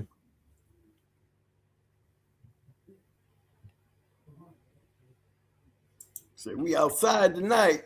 My man Pit Dog said, like I said, it just makes the other blow hot. Didn't say it killed them like it did Meister. Yeah, because you always felt like Meister was rubbed though, Pit Dog. Yeah, he believed Meister was rubbed. He been standing on that for quite some time though. And you know, Pit Dog don't be bullshit with that shit. If he had been back there, if he had been back there with the wash and all that other shit, you would have seen why. Because somebody was slacking on their job. They just assumed the gambler and them wouldn't do that. That's why he got nabbed. Hey, man, I got a man out here in black, man. The game Pitt. HG3, man. He in black? Yeah. Okay. Game Pitt. What up, fam? I see you. Robert Mack. What up, baby? I'm finna take care of that tomorrow. Tony! Big shout out to my man, Tony. Hey, for those who don't know, Tony be over there hanging out with Big Hill fam. Telling you, you need to get over there, support the channel because Tony, he like, I am the Mo. Because y'all know me and Mo will get into it in a motherfucking minute. The only thing is, I ain't, you know, Tony every once in a while, he get up there. And that makes it even funnier. But Tony loves to type. He already want to enjoy some talking some real life shit and bulldogging and get rid of all the fake shit. Because you got to have some balls and you got to be real to go deal with real people. And I'm just telling you, some of the realest people in this motherfucking podcast shit. And he needs more attention so he can be monetized. So I'm doing my part, and I need you to do your part, and I need you to just get over there, hit the subscribe button. Let's take care of that part first. Okay? Once you enjoy the show, I guarantee you, you're going to always keep going back to I Know I Do. So I put that out there because it's just a good damn show. I catch the acid at 2:30 in the morning sometimes, bro, and come right in. Bam. Hey, the hard way. Homer and Jeep, you gotta understand. Homer didn't have a full keep. Homer had about 3 weeks worth of keep in him, bro. And he still went forever with Jeep. And they did a whole lot of sleeping and laying around too. I'm just letting you know. That's from the mouth of somebody who was actually there. Yeah, that was from somebody who was from Cleveland who was actually at the Jeep match. Probably one of the only black dudes there. He said they were doing a whole lot of laying around, but the thing was, Homer didn't have a 3 weeks to keep any.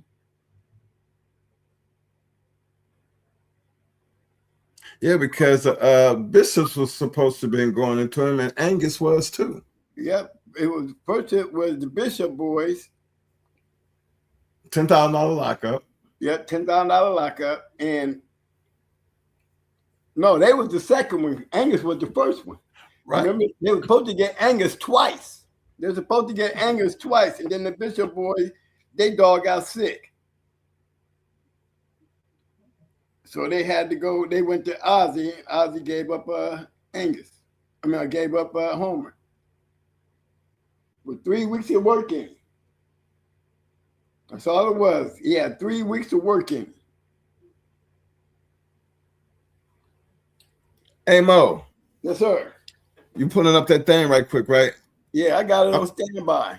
Okay, I'm gonna run through this poll right quick. Hey, big shout out to everybody who participated in the poll. You know, poll question tonight was, which of these statements holds true to you? A, the dog man / woman makes the dog, it's 37%. B, the dog makes the dog man / woman, 15%. C, gameness is to appreciate it at 47%. It look like it's tightening up there between A and C. Hey, appreciate everybody who participated in the poll. For everybody coming in, don't forget to take the poll because it's not a wrong or right answer. It's all about you. All right, Mo. I don't see it up there yet, bro. I wasn't going to do it while you talking. Okay. No, I've seen it in the ballpen. I'm just talking. There we go. Hollywood! What up, fam? There you go. You see him? Yeah, I see him. Yeah, that's Plumber Ron right there. Plumber is, and you see it's spelled the same way. Grand Champion Plumber Ron Jeremiah. You'll find him in the Sporting Dog Journal under the Grand Champions. Yeah, he was a bad motherfucker too, though. He was a bulldog. Yeah.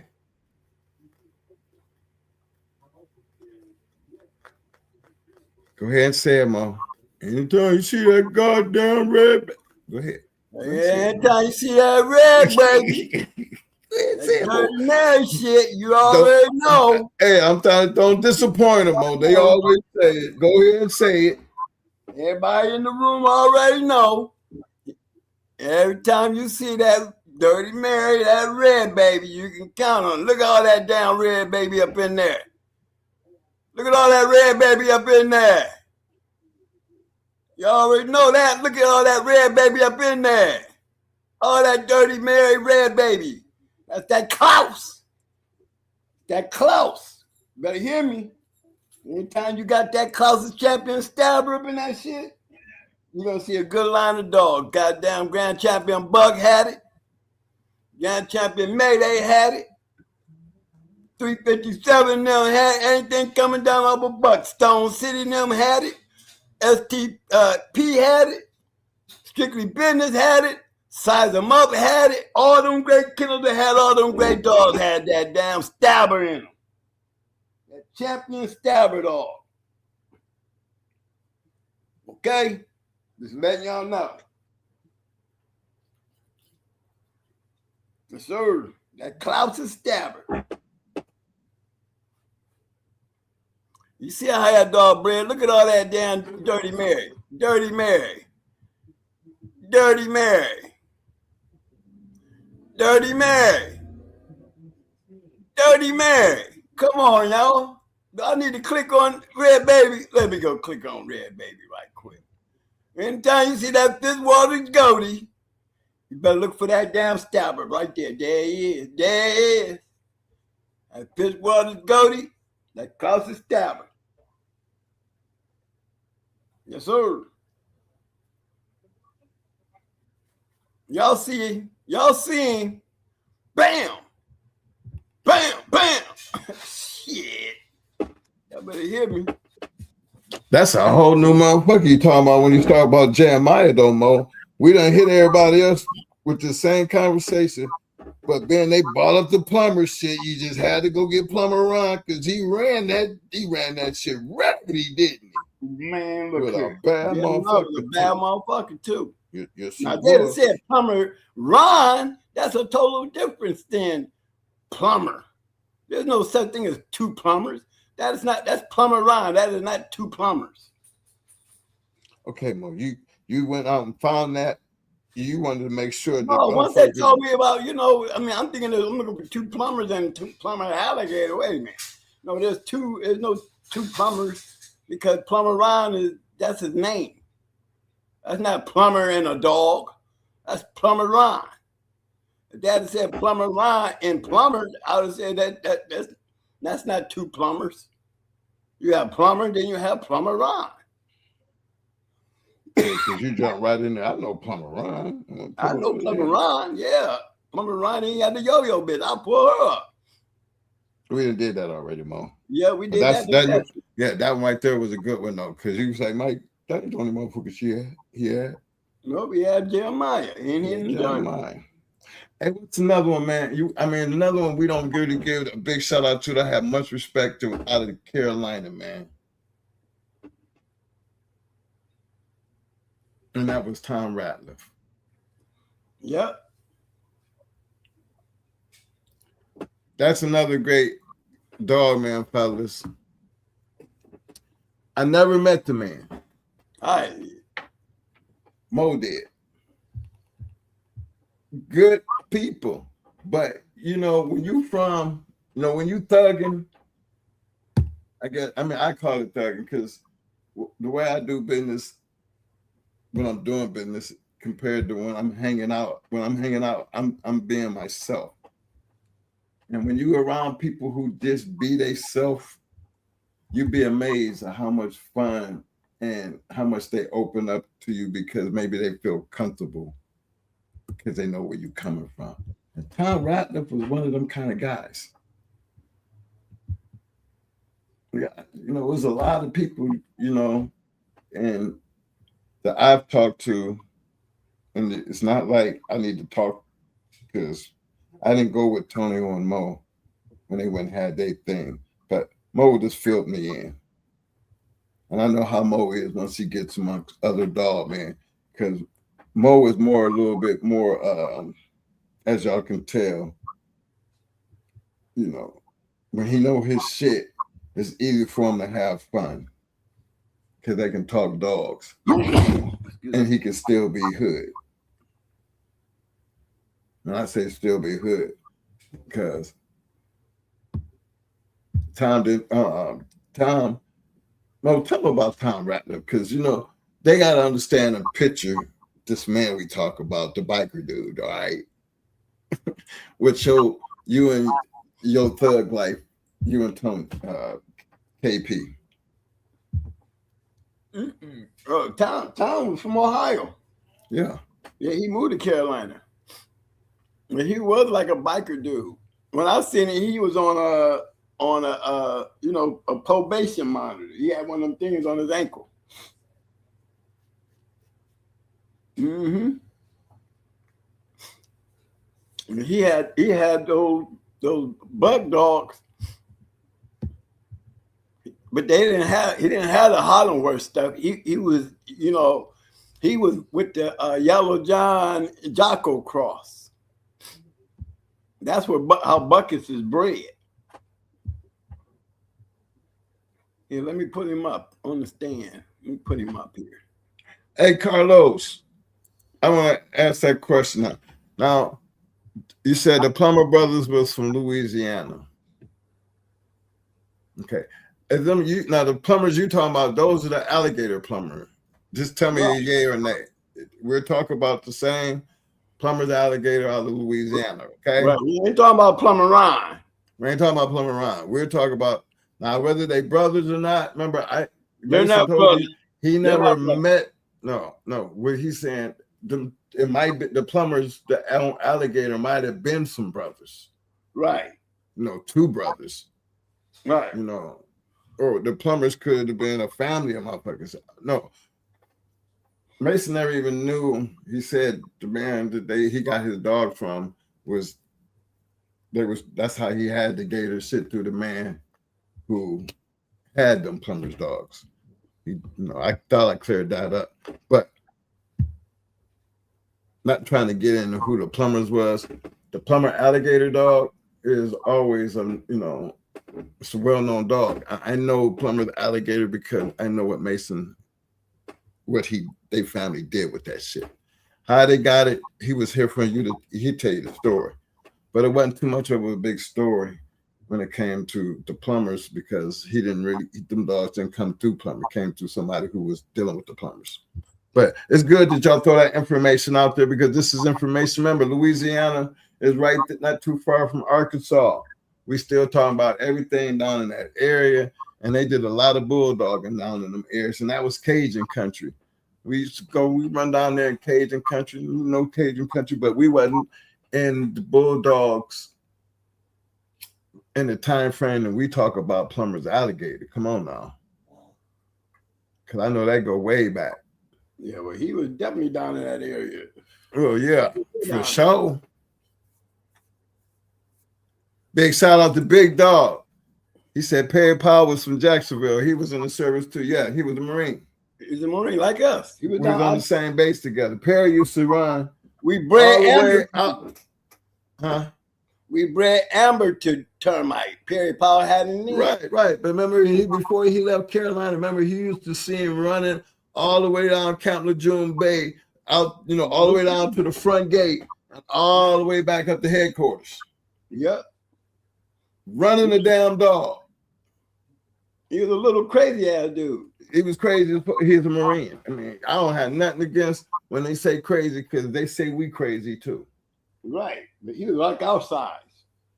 Well, we ain't big either. Nope. And Perry wasn't nothing to be fucking with either. So it wasn't. Ask anybody who knew Perry Powell. We bred termite. He is an unknown motherfucker. We talking about Perry Powell. Termite. Come on, man. He had sold Perry Powell, termite to the white dude. He was the one, some white guy. He was the one who was breeding termite. But at the time that he had termite, we bred amber to him.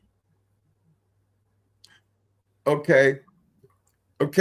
Hey, I love that. Coming back with that, Carlos Regal said the plumbers, they were plumbers by trade. So it must have been a group of them.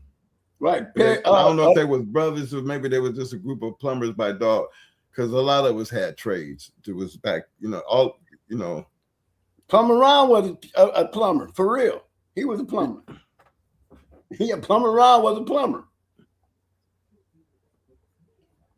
By trade. By trade. Big Dog said K-Town. K-Town. Hey, big Queen Street, baby. Big Dog, Queen Street. Tony Wade. Yeah. Out of Kinston, North Carolina. My man. My boy. He was the first black dude we met with the had real bulldogs. I mean, the first black dude, out of all them black dudes, he was the first black dude to have real ones. But he was over there running around with Hargrove and them. So, if they was going to hate, that's probably why they hated on Tony so much. Because he had that real shit and they was getting leftovers and shit. Right. That's why we ran through him so bad with that trash and we hooked up with Tony.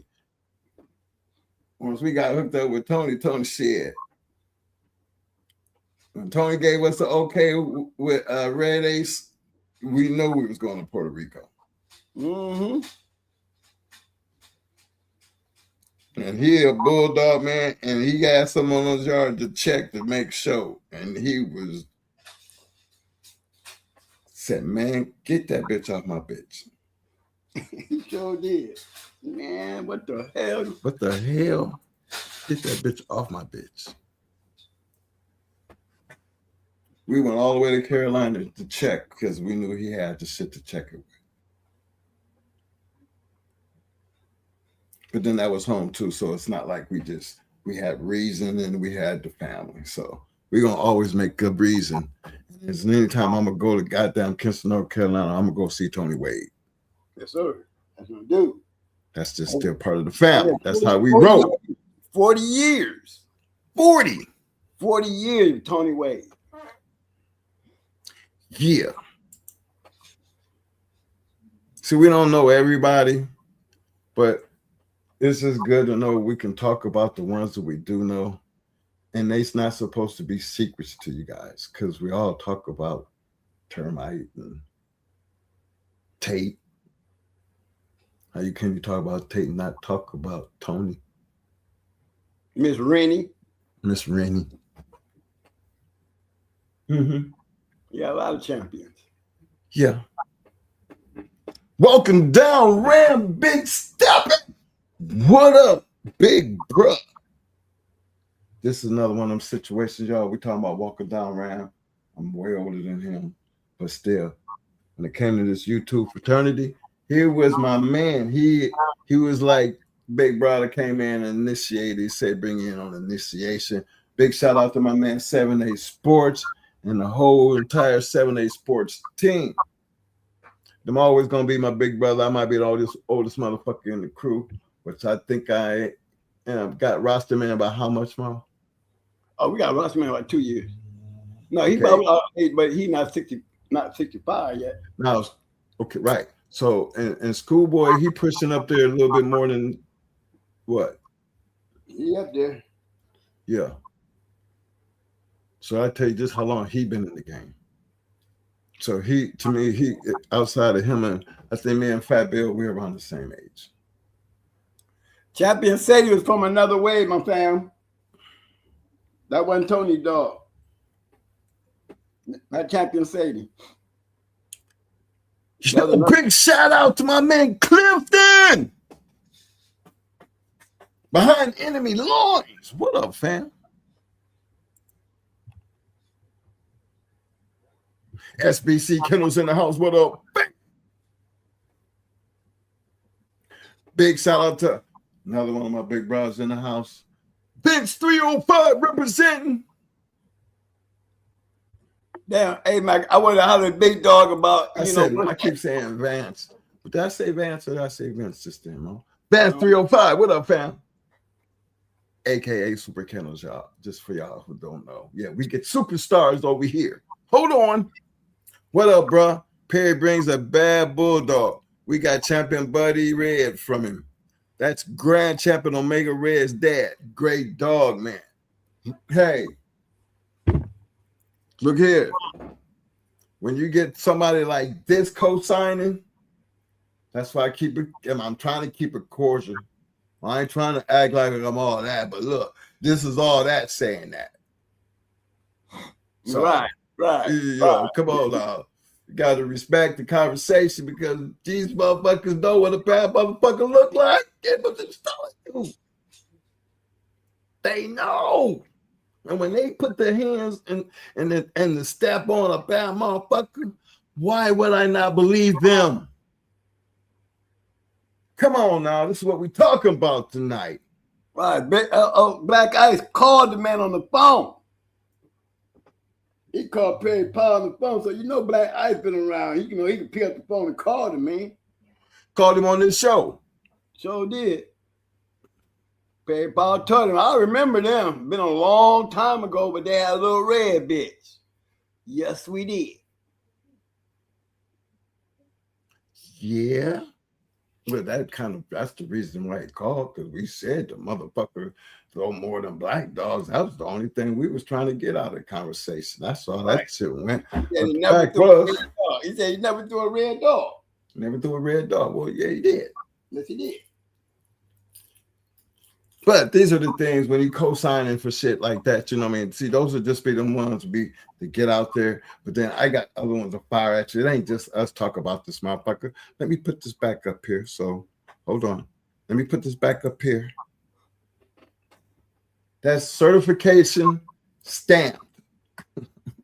Because I'm always going to say, unless you ever done it, or seen it, to understand when you put your name on it, Perry brings a bad bulldog. And now listen to what I'm saying. We got is Super Kennels. Okay? When I say Super Kennels, I mean, STP, second place to the number one, Super Kennels. And to me, people try to debate that. That's not taking nothing away from John Bemis. But we're talking about records, and records is meant to be broken. And that was one record that we never thought would be broken, but I lived in the era that I watched to be broken. And to have and share that space right here on this channel, I'm fixing to put the law down. And he said, we got champion Buddy Red from him. That's Grand Champion Omega Red, dead. Now, if you know anything about Super Kennels, Omega Red, we talking about a kennel that had just as many grand champions and champions in STP. Hey, that's saying a lot. Not just as many, more. That was the record that was to be broken. So when they co-sign shit, that's just one of many. But I appreciate you co-signing that because we are talking about Perry Powell, you know. And I just want people to know we ain't talking about no softy here. We talking about a real bulldog, man. We got one to know what it really means to be. Just to tell you, he could tell you what gamers look like. Could tell you what a real bulldog look like. Because they don't had enough of them between his leg and produced enough of them that why can't you help but respect that, man? Release the madness on them, Mo. Trying to, man. Trying to. Now I want to tell Big Dog about K-Town after they flooded out there, Mike. Remember how Queen Street used to be? Yeah, I've been back there since then. All that whole side. No more, man. No, all that's underwater, Mo. I mean, when last time you been down there? I've been down there. Remember, we're down there with Snake. For Snake's birth, the funeral. Yeah. Didn't we go down that way? You see where it's cut off at the bridge, all that shit, that shit's underwater.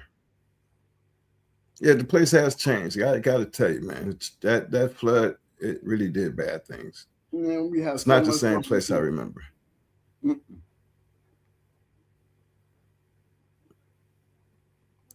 Big shout out to my man Ram. He said, facts. Here we go. We got a great dog man co-signing. I ain't just blowing smoke. I got another dog man certified co-signing. He said, facts.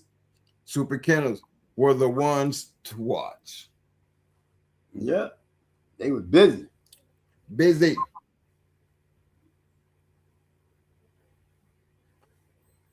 Don't forget the Color Brothers, because they ran together with them too. Yeah, but you know, Mo, we don't talk enough about the DDK. Yeah, Most Wanted. And Most Wanted. Yeah, they was down there with they was up there by with Buck City, but they was down there in Texas a lot. Yeah. Them boys was doing some motherfucking bulldogs. Yeah, they drove to Florida and bought the bitch Madame. Madame, yeah. Came from all the way over there.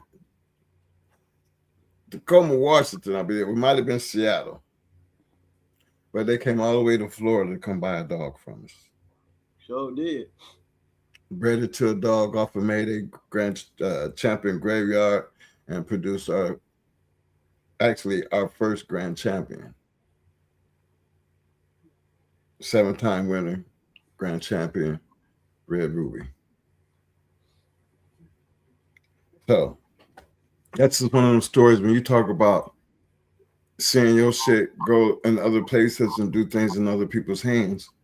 It makes me feel good when I look back on it and feel good to where I can sit here amongst these other great dog men, at least have something to show for they work. Because again, we don't make it no secret. We copy what we seen the greats doing. Sure did.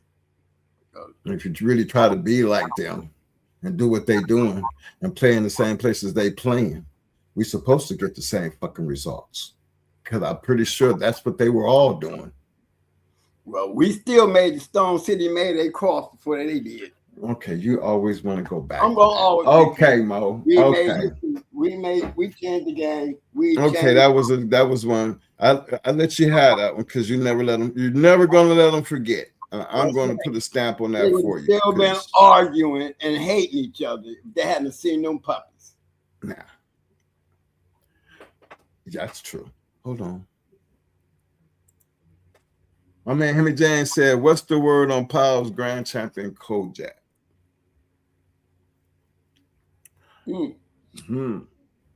Because the Powell, Perry Powell's Grand Champion Kojak. Hey Mo, can you pull that up? Is it Perry Powell's Grand Champion Kojak? Hit me up on that, Henry. Hey, big shout out to my man, Live Your Life Dogs. I see you, fam. Yes, sir. Yes, sir. Always respect, fam. Salute.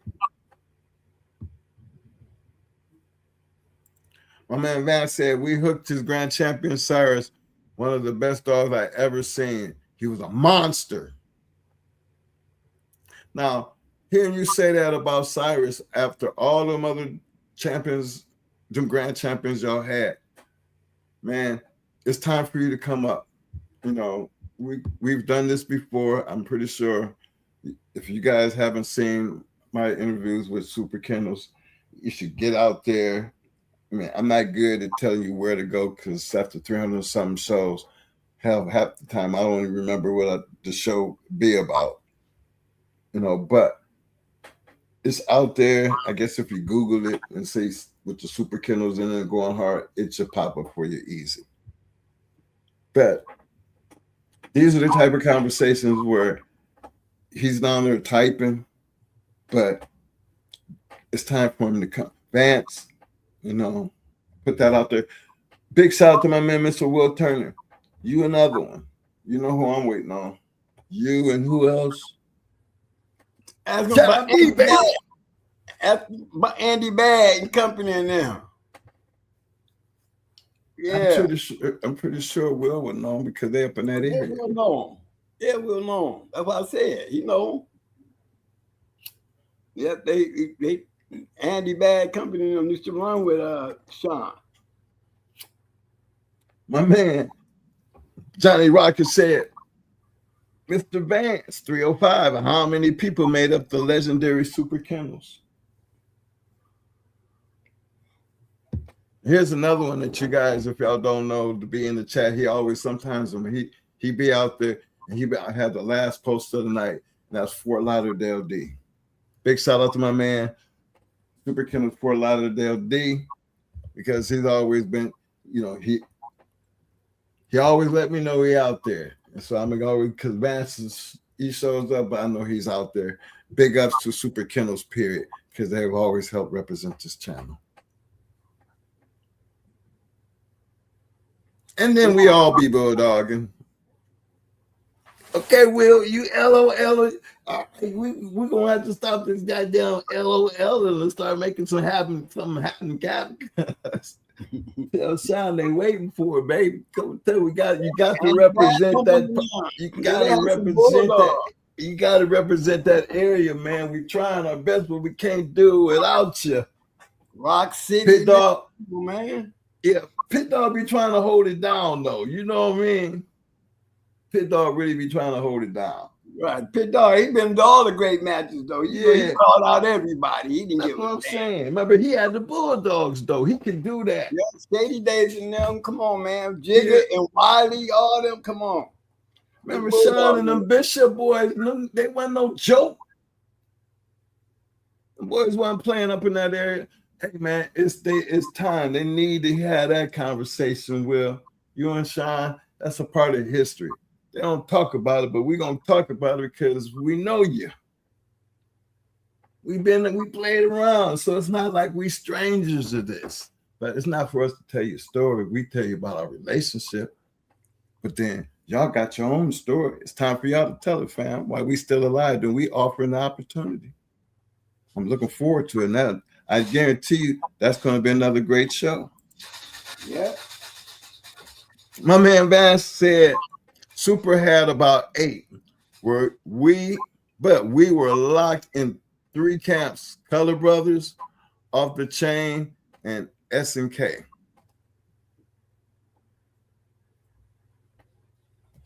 Yeah.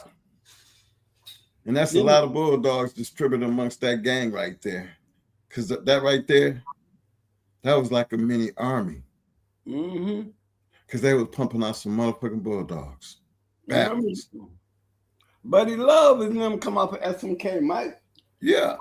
Come on, man. We don't see that mean we're gonna be going to show some more pedigrees and shit, and then they're gonna have something else to talk about. Say that for another day. Yeah. Let me get him up here right quick so we can brag with him on the show. How come every time, you know, somebody show their dogs, twin got to run and go do it? Because we got that kind of shit. Because we got them kind of motherfucking bulldogs. How about that? All right. Yeah, I be listening. I hear you. But you never like my response. But that's okay. It is what it is. Hey, I couldn't find Kojak, Mike. Hemi said the pedigree on Grand Champion Kojak isn't online. I believe the dog was bred by Josh Hill down from the Red Devil and Big Ben, the Mighty B line. Oh, okay. Let me go play with that then. Okay.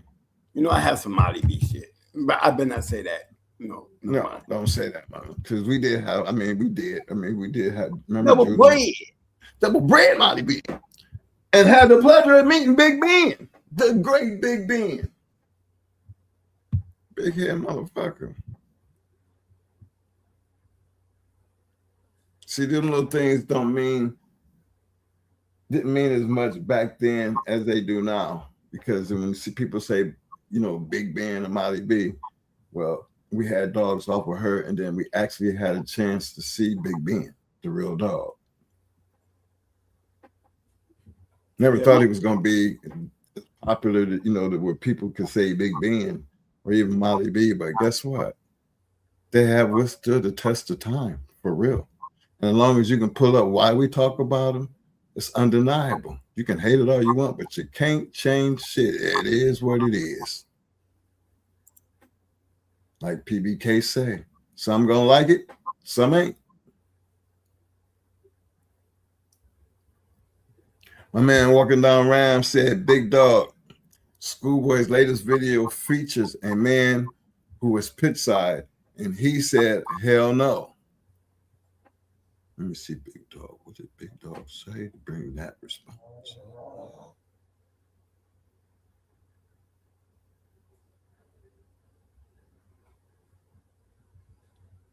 Hey, Mo, was you pulling up something? Because I'm just looking for Molly B to see if I can find an offspring with some of that Creed stuff. Okay. I'm trying to check and see how many Molly B's they got here to see if I can catch one. All right, Henry, I know you said this earlier, but you know I'll be scanning, and I did see this earlier. I just didn't get a chance to throw it in. But he said, according to one of Schoolboy's latest videos, Klaus said that Stabber was never matched. This doesn't take away from the dog's producing ability. I never knew if Stabber was matched anyway. Well, he's champion Stabber. They got him champion Stabber though, right? Yeah. Somebody put it there. I don't think we was living back in that time, and if we was real little kids. But at some point, somebody felt it necessary now, unless they had something to run off into the future and see that this dog was going to be able to produce, we got to take that out of the equation. So we have to try to figure out, first of all, who has Stabber and why would they want to call him a champion? What type of breeding was going on that led to that changing? Especially double bred and triple bred him, you know? Yeah, think about that. Sometimes you got to just go beyond some of the things. And, you know, Schoolboy, he be knowing a whole lot of people, but he did say something that Klaus said. And there was always something about Klaus that always bothered me. And that was the fact that when two people don't like each other for some reason, you know how this Bulldog gang work? Remember the Maurice Carver and Earl Tudor spat? Or what about our little spat with Stone City, with all the great friendship we had, and the spat that we ended up having? Or Victor and Stone City. Or Victor and Stone City eventually got over it and make one, you know, phenomenal breeding to create some good dogs. I mean, these spats is a part of the game. Sometimes you got to try to even understand why people do the things that they do, because these things do happen. How do you explain it? I mean, sometimes there's nothing to explain. You just got to let things be as they are, because We're talking about something that happened way back in the past. So regardless of what you think and how it happened, let's talk about the facts. The facts is something that we know. That dog's name is on a lot of motherfuckers' papers that created a lot of goddamn big dogs. And for as far back as he is, why is we still talk about that motherfucker? Because you can't help but talk about that motherfucker as long as he keeps showing up in these great ass dogs. That's a fact. Don't have to like it. Don't have to believe the story. But one damn thing for sure that you can't change, and that's the facts. And the fact is maybe what you see. Now, people might have their different version of what them facts look like. That's okay. But would it really matter if the dogs wasn't shit? Would it really matter? It wouldn't. We wouldn't even be talking about it. And maybe that's why the bulldog game is what it is.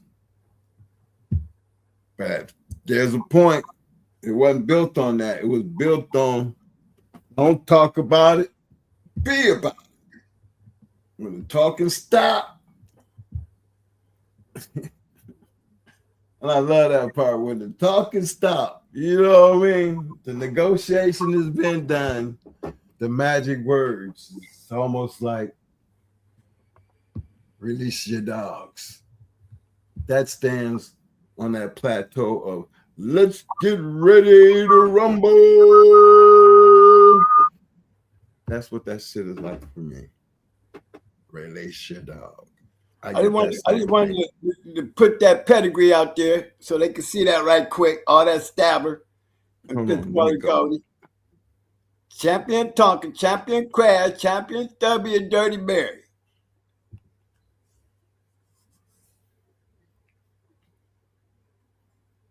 Triple bred stabber at the bottom.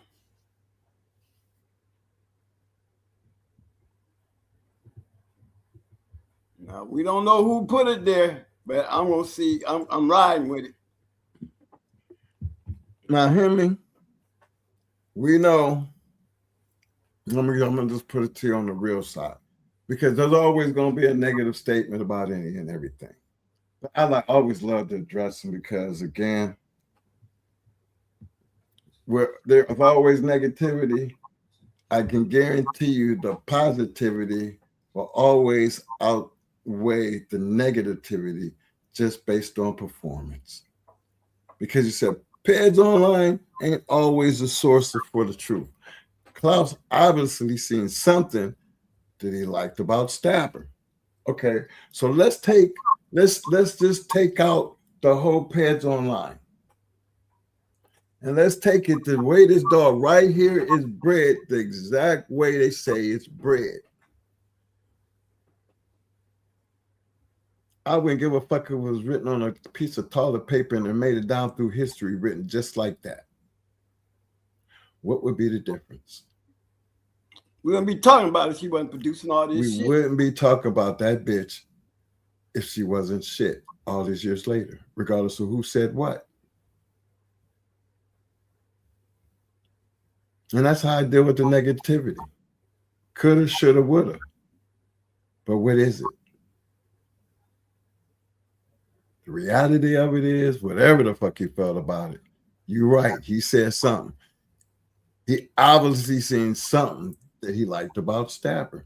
Well, duh. Let's look at his pedigree. Duh. Peds Online ain't got shit to do with what we see. Taking it, whether it's true or not, because remember, we don't never know what's what. But as we move through generations and you keep getting these dogs doing what they do, maybe that's why we talk about it. Because again, it wouldn't even be a conversation if the dog wasn't shit. And we know we're going to find that all over the place in the bulldog game, to where you eventually just say, fuck it. What about the dog? I don't give a fuck about how he bred. That's a bad motherfucker. Where he ain't bred, like, I don't give a fuck. That is a bad motherfucker. No. That's just, you can't take away from what is supposed to be the obvious. Give a damn about all that shit. But maybe because I'm a box man, I don't let dumb shit get in the way of what I feel the reality of what most of us as dog men shouldn't matter until you come out of the box. All that other shit don't mean shit. Nothing. You argue about that shit all you want, because I can tell you, I know every time you climb over that damn wall, you're going to come out of there with some answers. Which generally led to the fact of the matter is, you either won, you lost, or we dealt with 2 curves. Because, I mean, a draw is a win-win. Especially when you got 2 honorable dog men willing to do that to save their animals. You got to respect that. So that's why I don't make it 3 separate categories. You know, that's a win-win situation. Any way you look at it, you're either going to be win-winning, losing, or you're going to have a house full of curves. When that's the bad side of this game, because that's another win-win. You motherfuckers, you might have got curves, but at least you didn't lose shit. Take your money and leave. Well, what do you do? Nah, we do that. Well, when I say 2 curves, yeah, that's a scratch to win situation. So it's kind of like, yeah, that's a win-win. That's just a win-win. Mm-hmm. You know, all right, Mo, you already know how I feel about you and Stabber. Okay, I'm gonna leave Stabber alone. All right, Big Dog said you can't forget about Jackie Parker. Yeah. Yeah, that's that old school shit there, boy.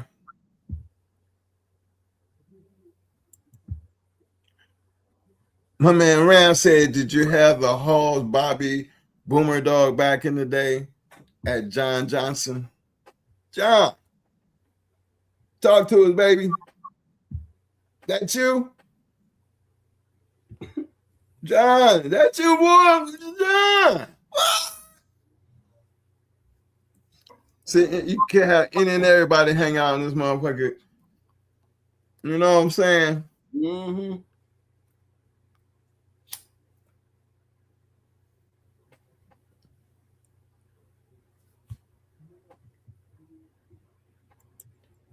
John, I hope we ain't putting you on the spot like that, fam.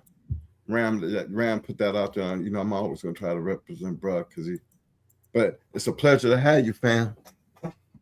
That's one damn thing for sure. Hold on. Let me see. I just skipped that. Where'd I go? Yeah. My man Ryan said, preach, Mo. Yes, sir. Pit Dog said, if you could get a dog off of Red Baby right now, mofos be around the corner for staff or not. Okay. Who, man, look.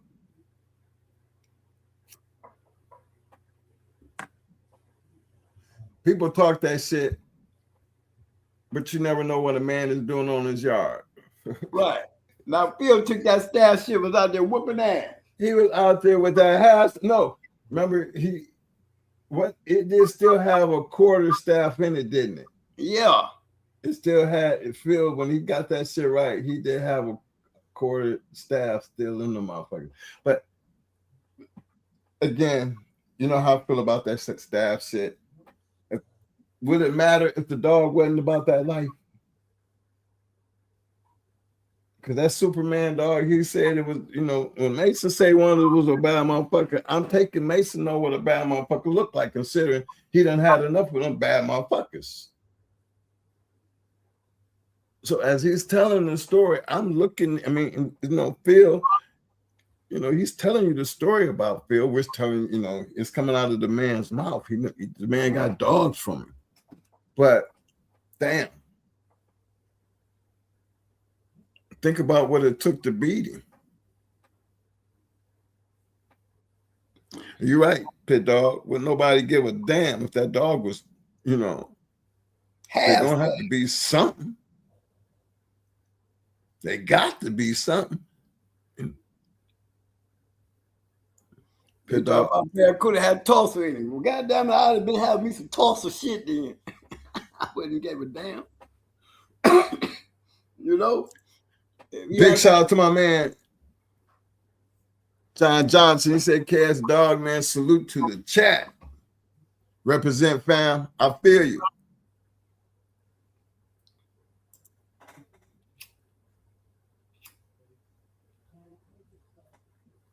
You reading chats tonight. That's good, Mike. Yeah. Because when Ram and them they speak, I'm trying to get everybody in because they're having a general conversation. I think people should be involved in what they're doing because you never know who out there, but trust me, there's some dog men out there in this great conversation. I just want us to be able to share that with our audience, even though some of them don't even pay attention to the fucking chat. Yeah, a lot of them do. I've been chilling with the leprechaun all day today, man. Me and the leprechaun. I know. That's going to be a show in itself. Big shout out to Ram. He said, don't sleep on that old fighting style blood. When it was right, they hard to get past. Yes, sir. To be honest, fellas, never really, and this for real. I think, what was Mama, Mo? It was a stab. Okay. So I'm not going to say we ain't ever fuck with a stab, because, yeah, we did have one. We had a big motherfucker. How much he was, about 55? Shit, that was like 65, 70 pounds. That was big 65. When you matched him, what was he? He was 70 pounds. 70 pounds, right? Mm-hmm. Matched. This is how big this motherfucker was, y'all. Big white motherfucker. And we and of all people, now we was beating up on everybody else, but then one of our partners, BLB. Wasn't that BLB, Mo? Yeah. One of our partners, BLB. We had a grudge match. Put that big white staff on that motherfucker. He couldn't ride his head. I tell you what, though, that big motherfucker was in his ass. But he did what a staff do when you're dealing with a real bulldog. Yeah. I seen that. He gave up a great, you can imagine what this white dog looked like in the end. Tore his chest up. Yeah. He kept jumping on his head and he was just going right up in his chest. Yeah. That's the thing about that big dog. He fight the head and the face, but that didn't do nothing. BLB, we talk about BLB. They had Satan. BJ Charlie and them. That motherfucker brought in one of them black dogs. Big motherfucker too. Mm-hmm. He might have been off Satan. But that motherfucker went up in that motherfucker's chest. He stayed in that motherfucker. This was a long one too, fellas. That goddamn staff, and he was a staff, was in there for the role. But he gave up the ghost. That black motherfucker came over there and knocked the shit out that motherfucker, knocked all the fight out of it. Maybe he didn't understand. I had him, y'all. Y'all took me off of him. Oh, shit. This is exactly what it looked like. We went from a great fight on a black dog to scratch, and that motherfucker power drive that big motherfucker and hit him again in that chest. A couple minutes go by. He's still working that chest. And motherfucker around and got a handle on the switch move. I think he was finna go for the throat. He was working his way, because my boy was dead, and the black dog face, I don't even know how he still had a face. I think the whole side of the ear and his face was being mangled. All up in his dog's chest. And we talking about big dogs, man. But that scratch hit him in the handle. Mo could tell when he got big boy out of there. Oh, yeah. It wasn't no trying to get back. What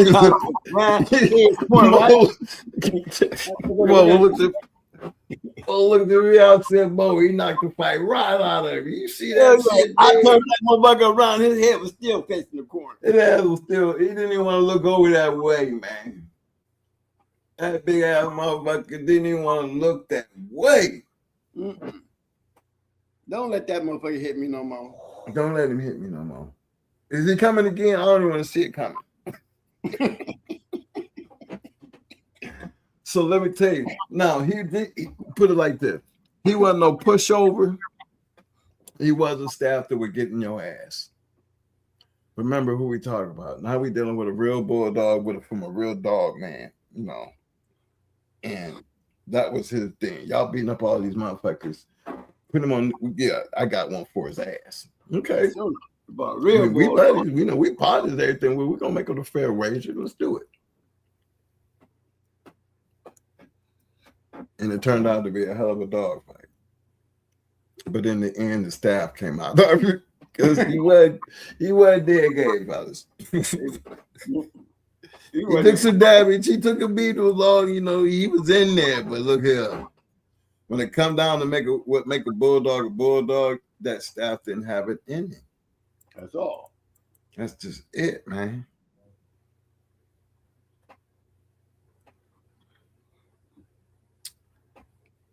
Big shout out to my man MB45 fam. I don't know if I missed you the first time because I've been seeing you. I don't want to make it like I missed you, but I want you to know I see you, fam. Remember, we had a homeboy, and I couldn't have had one that they couldn't nobody whoop him though, Mike. 8-ball. Now his wasn't white though. No, he was black. He was the black one. Yeah. Oh yeah. Now I ain't never seen that one whoop his ass. Nope. He had a good match. He actually beat a pit. He beat a pit. Damn good one. Mm-hmm. Good match. The dog came famous up there in that area for that.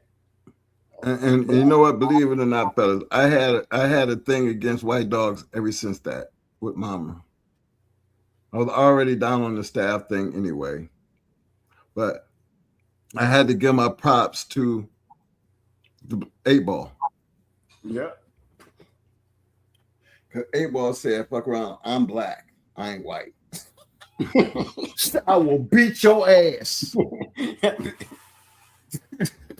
Damn, that was a staff man that will whoop your ass. Everybody in Akron, Cleveland knowing. Everybody know about 8-ball. 8-ball, yeah. He was bad staff.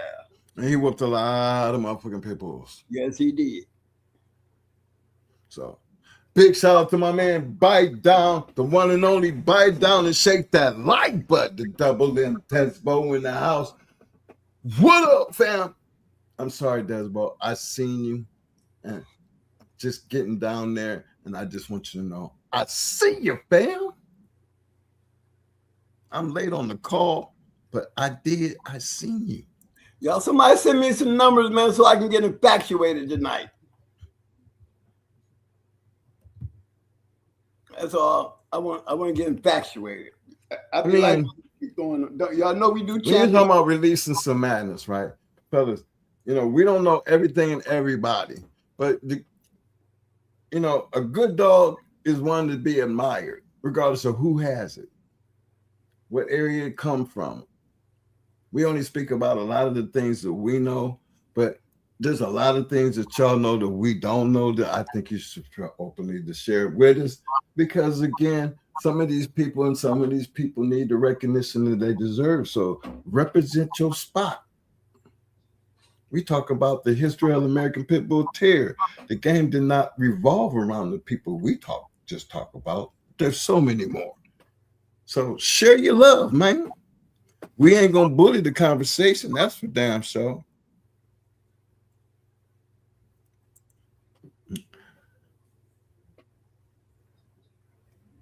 SB say, putting it out there. Let me go back. I must have missed something. Yeah, right here. Them staff were tight. Grand Champion Blackjack Jr. Hey, now maybe I'm the dumb one in the house, but Mo, Mo. Yeah. Are you familiar with the staff in Blackjack Jr.? Yeah, he talking about Tootis Blackjack. I would assume that's who we talking about. Yeah. Hold on. Oh, I'm talking about Junior because he did say Junior. Well, I'll So go find it must out. not have came off of the Blackjack, but Junior had. Hey, SBC, Junior had some staff in him, man, and tell me how much. Staff. Oh, he was all staff? That motherfucker was staff. Junior? Because I would think Blackjack Jr. came down off of Blackjack, right? Talking about here, this is the one I'm putting up. You got to go get that, man, because y'all saying some shit. You know, I don't know much about that shit anyway, so don't even get me started.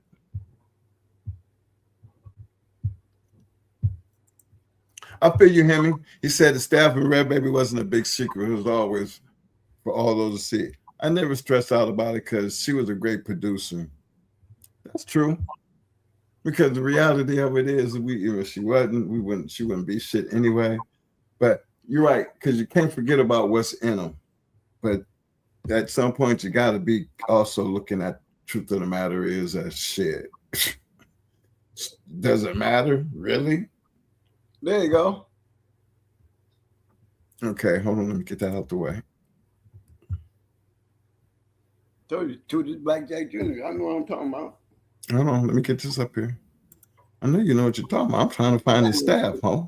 His daddy was a 16 time. Yeah, that's black. Yeah, that's black. Okay, so his daddy was Blackjack. So where the staff at? Here, bring it down. I'm trying to find that unknown shit.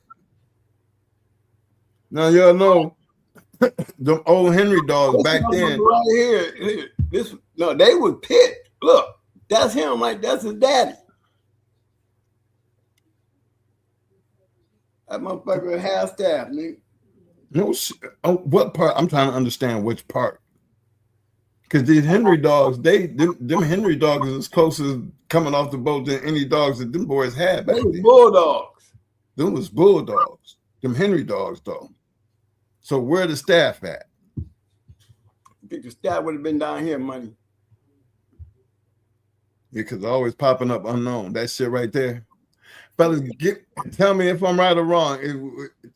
Is it the staff that's on the top or the bottom? You know, let me hear y'all based on what y'all see.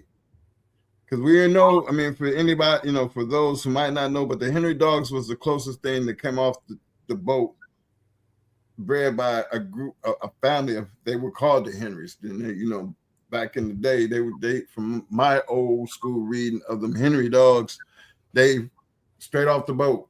Henry, and they got in the country and they were still Henry. It was a big thing back then, but that's the way the story is told in some of the books. You know, y'all listen to come out of Mike's mouth when I do a lot of reading, so I am very familiar when I see this Henry shit. I just didn't see nowhere that it could have been some staff shit because Henry dogs was what we would call the American Pit Bull Terrier, the new design.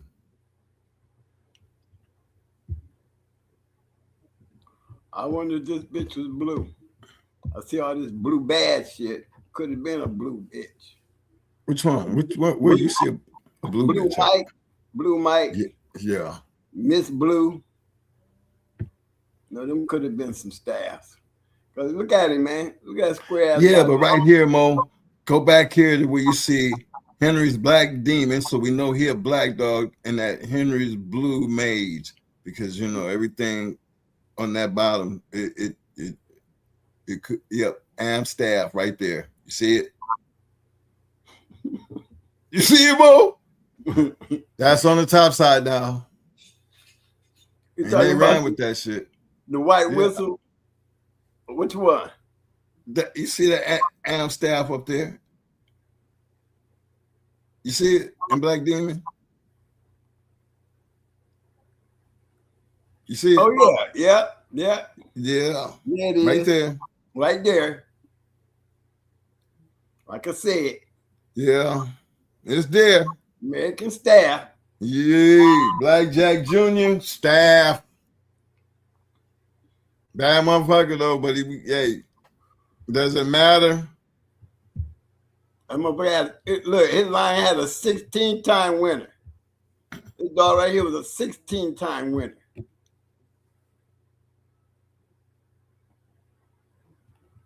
God damn it, you say something out the side of your mouth, go get blackjack. I got a goddamn case of moonshine, put it on you.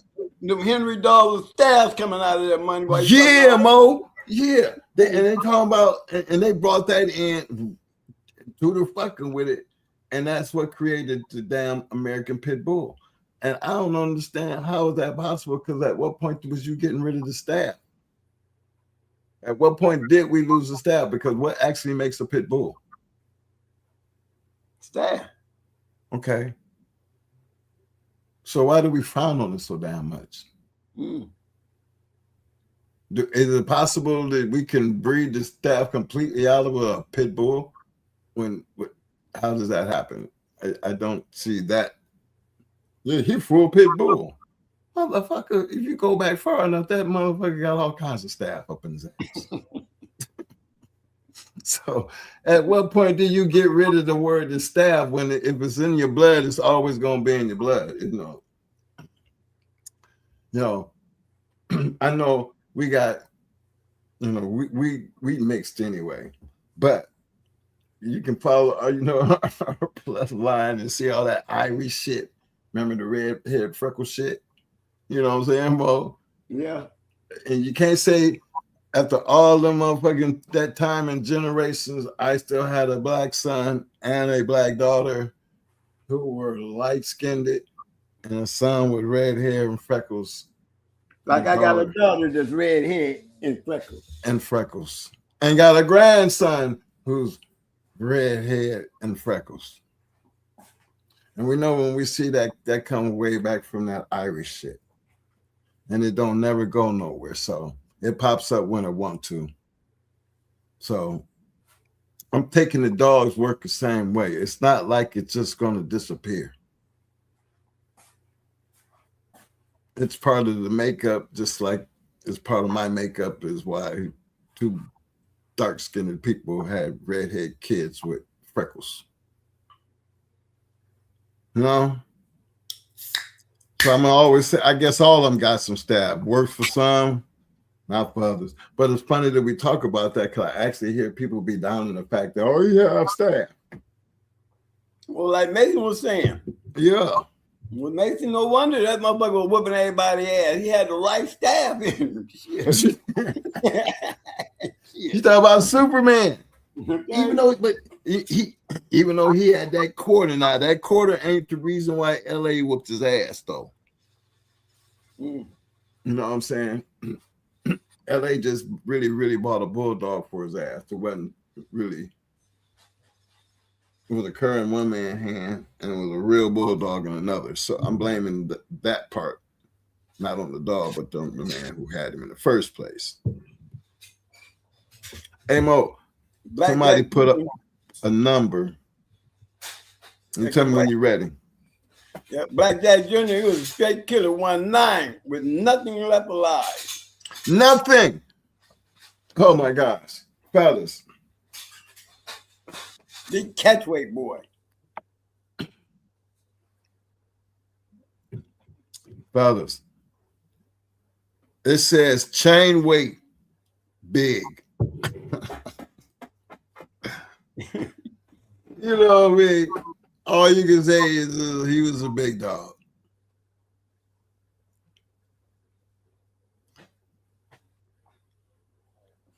Well, if I had two of them on my yard, I'd be like Earl too. I ain't lying. 16-9. Come on now. Hey, didn't Tudor have Spike too, right? Mm-hmm. Tudor Spike. I mean, but then that's why we can talk about Tudor. Remember, he's dead and gone. And, I remember I seen that interview. I think it was Don Mayfield interviewing him. And he was an old man and how he felt about, the game, him not getting the recognition in the game. at that time. At his age, dude, that's the way he felt. No, I never forgot that because he was alive telling that part of his story. But then look at all the time that has passed, and we doing this podcast, and prior to even doing this podcast, we were Earl Tudor fans. Most all the pit bulls, especially the Eli dogs, come down off a Dibo. Yeah, pretty much everything go back to him some type of way. Anything worth talking about, either Dibo or something off a Tudor. That's what greatness does, fellas. It has this thing about lingering around. Are you ready for this number, bro? Yeah. I'm sitting here bullshit with you. Okay, I got it back. Big shout out to my man Melee. Okay. Okay. The number is 295-282.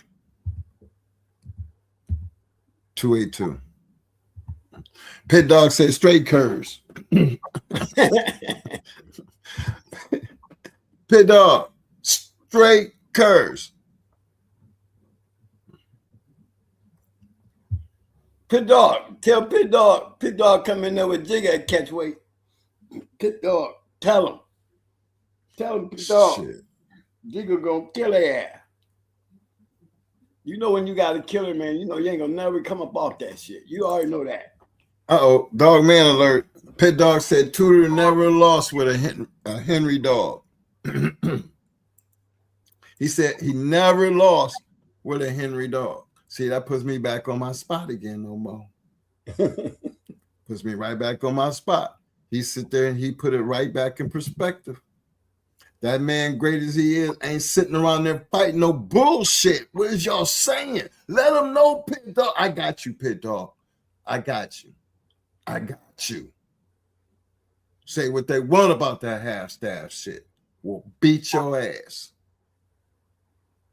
And that ain't changed over time. You just got to have the right one. Oh, we talking about you at breakfast, though. Your ass got... Oh, yeah, you going to get talked about nowadays. Oh, that half-staff shit. That half-staff beat your ass. That guy doesn't get the right one. Will beat your ass. You better ask some Bellon clubs. Shit. Yeah, they were throwing some staff in there. They were throwing some shit on their ass, too. Big dog. Hey. Mo, while you look over that pedigree, I'm going to run down some of these like quick, right? Because I know you're looking over it. Hey, what was the black dude name who sold Barracuda to Southern Kennels? I can't remember his name. Well, it wasn't a black dude who sold to Southern Kennels. It was No Name in them who had him because they had May too. And they sold him to Ulysses. That's Barracuda. Yeah, No Name. No Name. They had Barracuda and May. They were black. And they sold it to Ulysses. I always thought Ulysses was part of Mr. Lincoln them, but they all together, they together like, but Ulysses had Barracuda.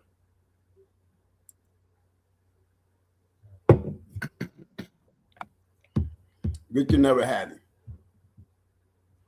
He said he owned all the good Mayday dogs. Yeah, you're right. That was Ulysses. No, that was No Name. No Name. No Name. Yeah, No Name had two bad motherfuckers. No Name had. Look, No Name had Barracuda and May, and D South had Luke Kane and Twister. All them as champions and grand champions. Luke Kane was the grand champion. He had grand champion Luke Kane. He had champion Twisted. Then he had No Name had May, who went on to become a 4-time winner. And Barracuda went on to win 5 more for STP. Because it was Ulysses who sold him the STP. Who? That was Luke Kane. Who? Oh, that was Luke Kane. Right. That was him. That was D South. Okay. Yeah. Yeah, No Name. That was the name of the kennel. No Name. And he was black, and he sold to Ulysses. Ulysses is, what you say, Mexican, Latino. Well, he just sent it to notice that he's gone, so he got caught up in the suite. Yeah. Who? Ulysses? Yeah. Yeah, they deported him. They deported him. But he's still up in spirits. Hey, did you read this thunder about this dog right here, Mo? Laugh now, cry later. Oh, they released. Who is that to put that up there? Melee. That's a good one right there. That's off that. I see that Omega Red shit in there. No, that ain't that one. Okay. That ain't Super Killer. He won over. It says a one-time winner, son of Grand Champion Tippy, for number one. His second was Omega Red. 37 minutes. In 37 minutes, two-time winner Omega Red. Then you had third ones was Penetration Kennels, Puerto Rico's Fugitive. Two-time winner Socks. That went an hour and 26. Bulldog. Yeah, they was bulldogging. That's one thing I noticed about them Puerto Rican dudes, them Dominicans. They would go the distance with your ass. Mm-hmm. Loved by a few, hated by many, dug by a lot. You know who you are. Need I say more? Hey, Melee, you must know him.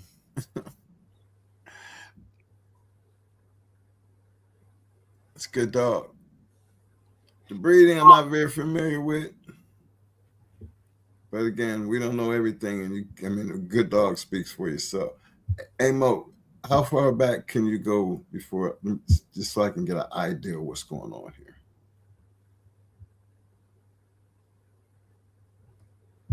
I hope you don't mind, man, but we're diving in. I see Wild Side.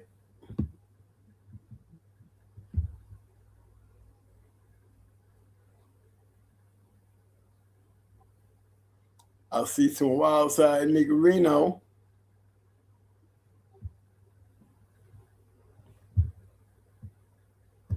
These look like show dogs right here. AKC.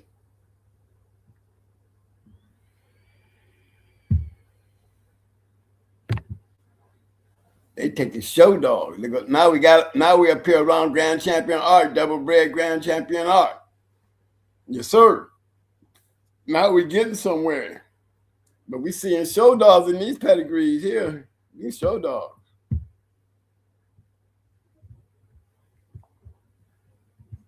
Color blue brindle. But look how he bred shit. Tell you, them champion show dogs. Them champion show dogs. Whole goddamn pedigree, them motherfuckers. Okay, maybe. I understand your point. That's the point I be trying to show them too. This is what it look like when you're doing it the right way. Because to have that many show dogs, that mean they winning. Yo, yeah. And you got to look at the dog. You got to look at that dog. Come on. They got this motherfucker, blue brindle. Blue brindle.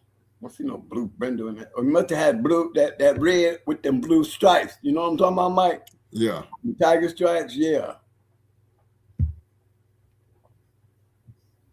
But he has some double bred Grand Champion Art in here. So he was bred to some matchdog shit. Look, double Grand Champion Art.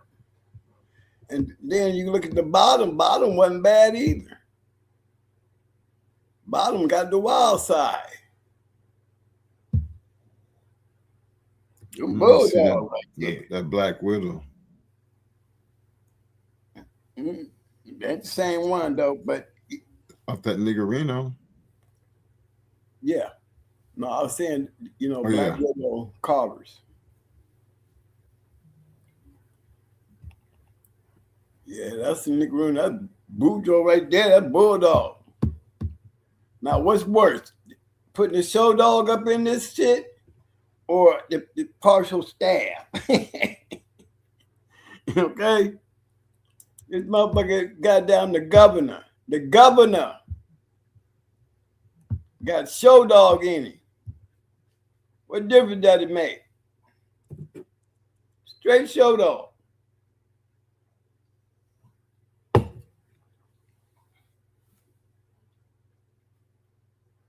And they high on him. High on him.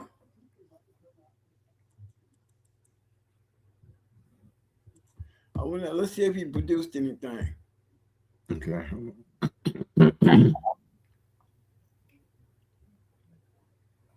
One more chance breeding. Let's see what they were trying to do. Oh, okay, brother, sister breeding. Okay.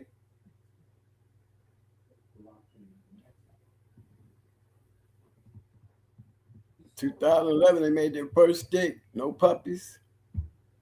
Not a one. But gallant effort. Gallant effort.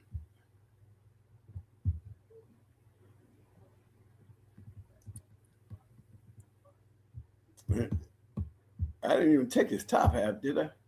Nope, sure didn't. This is top half. That was his bottom. Bennett, he was definitely in it. Sorrell, Duhan. They got some bulldogs in him now. You already see that. You see it. He got some bulldog in him now. That's that top half. Yes, sir. Miss Pistol, bad bitch.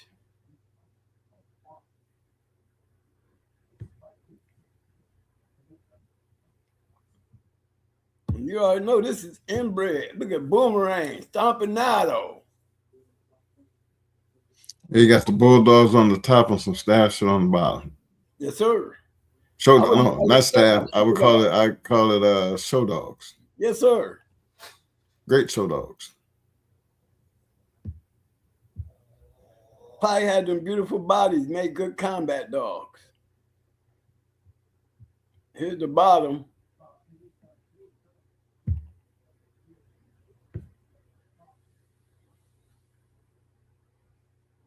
Still good dogs. Yeah. That was a good one. Mm-hmm. My man Will Turner said, I remember Ming Man trying to explain some of his old pedigrees. People argue why there was staff in some of the stuff he had, but at the end of the day, he had some of the very best. They were motherfucking bulldogs. Yeah, Ming Man had some badass dogs. I mean, we need to do a story on Ming Man because he was a good dude too. Mm-hmm. They had some great dogs. Man, I'm telling you, man. Leprechaun was on there with all them bulldogs, man. I'm telling you, I was with this dude all day. He knew Big Mike. He conditioned Wacko. I mean, any old dog man would know who Leprechaun is. I couldn't tell you that much. He conditioned Wacko. He conditioned a couple bulldogs around here. I think he got jammed, and then they reported him. But he was in this country for a while. He knew everybody. Yeah, he conditioned Miss Luca, Mike, for her first one. Okay. Couple of them. You talking about grand champion Miss Luca? Yep. He conditioned her. He conditioned Wacko when he went in that grand champion Dozer Jr.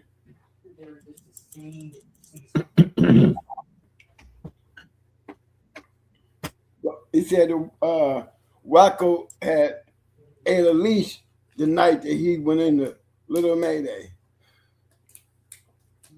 He said that night when he lost, he had ate a leash the night before.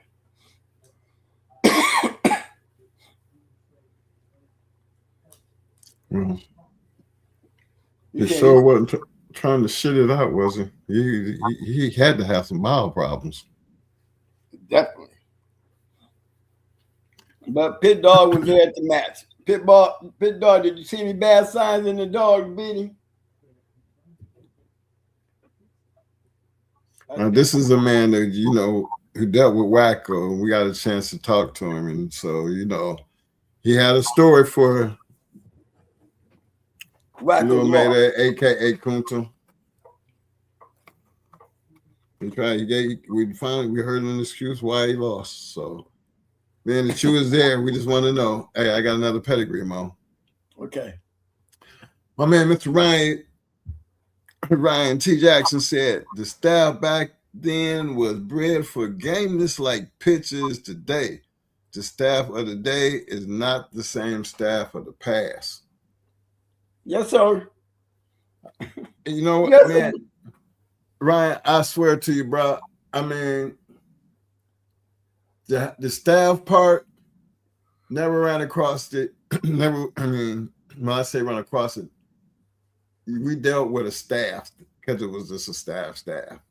You know, A-ball was a staff. That's as far as I can tell you about the staff.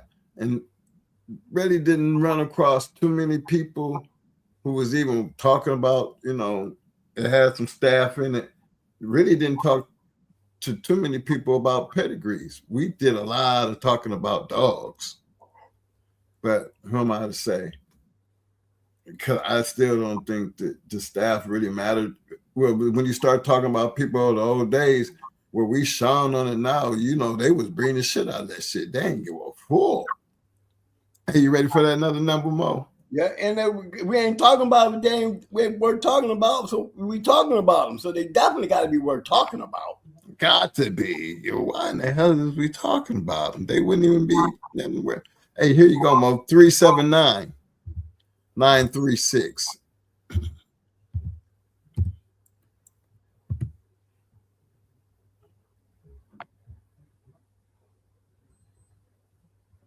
Let me get this out the way here. Yeah.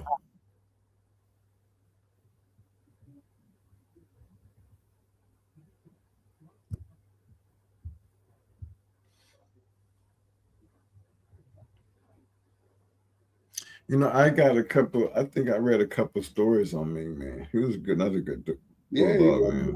Bad dog, man. Yes, he was. He know how to get good dogs. He matched dogs. Yeah, and he actually looked out for people too. Mm-hmm. He was a good dude. Yeah, he bred. Look how that dog is bred. Oh my gosh.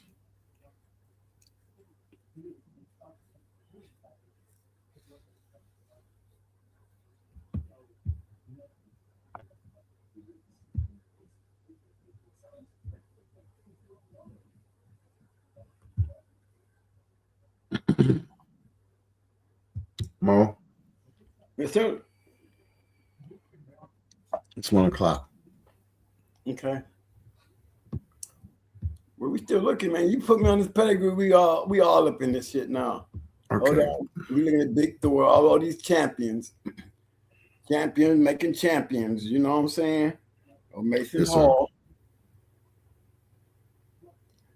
These is all bulldog back in here.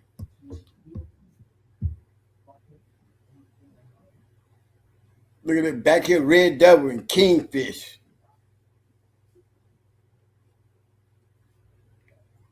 Somebody breeding the hell out of this shit.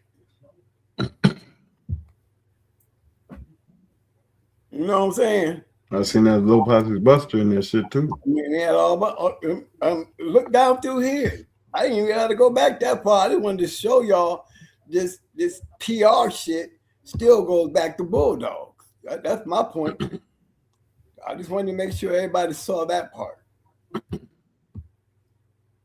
These are still bulldogs.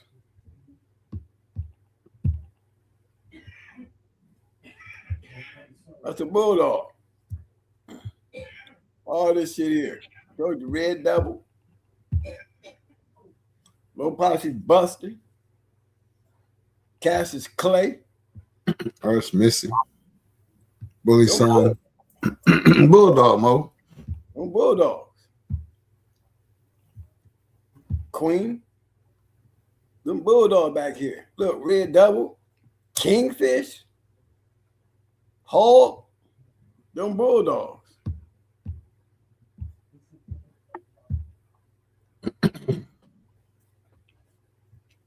We already should know the bottom. You know all that bulldogging. And then that top had a little niggerino. Didn't you see, Mike? Can you say? Because they got niggerino all up in this shit here. Yes, sir.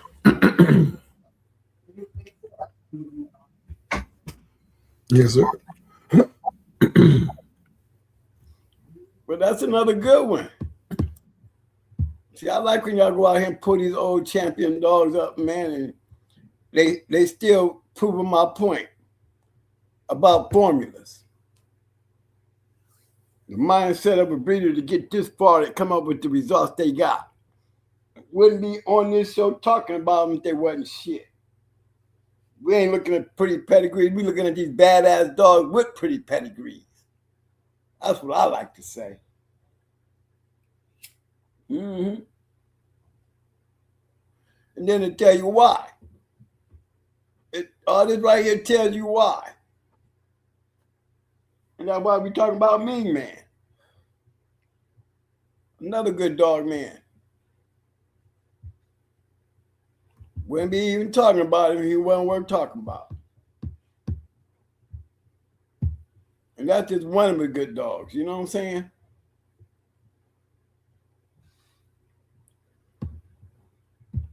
Mike, one more number, man. We call it a night. Okay. I gotta go 3 for 3. Somebody get it. I want to hit him with that. Already. Which one? I wanted to hit him with that Ming Man because he don't need no introduction. You know what I mean? Right. If you're into these bulldogs, man, that's just a name that you're going to see when you talk about good bulldogs. Yeah. Because there's enough stories out there about it. Okay, that's my other number right there, Mo. 295. Okay, hold on.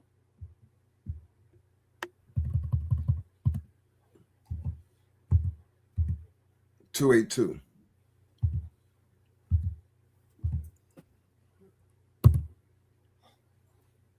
I really appreciate all you guys who firing them pedigrees out there because we asked for them and we got them.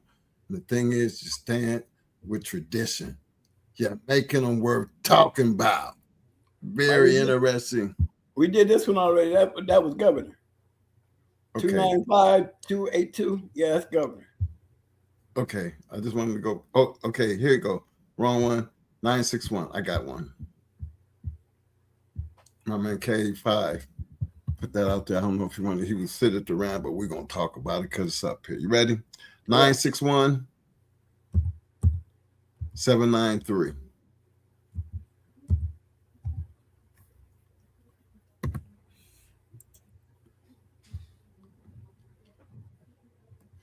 Boy got a head on him, don't he? Somebody bragging about that shit. Okay, Cash. Oh, this 2026 shit too. Oh yeah, somebody bragging about that shit. Yeah, I seen this one too. Yeah, I seen this one. Yeah, got the Mr. Mayday in him. And Macho Bear. Nice red dog right here. I see Tampa Dog in there. Yeah. Santa Face. Yeah. You remember Mr. Mayday? Yeah. What you mean, do I remember Mr. Mayday? Ain't that Xena? Zelda, yeah.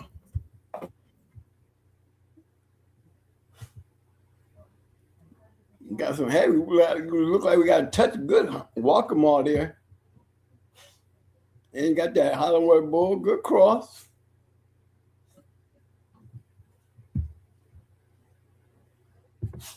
Yeah, that's all walk them all.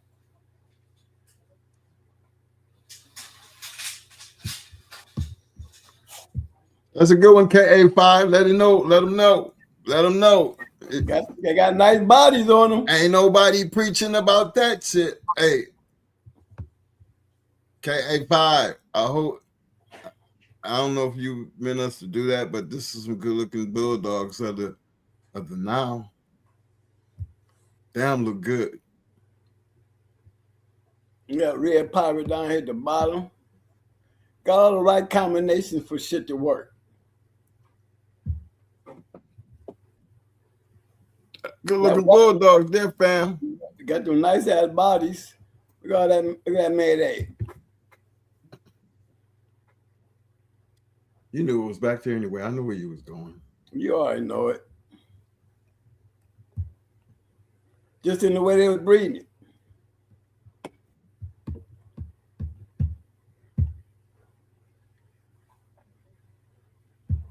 Red pirate.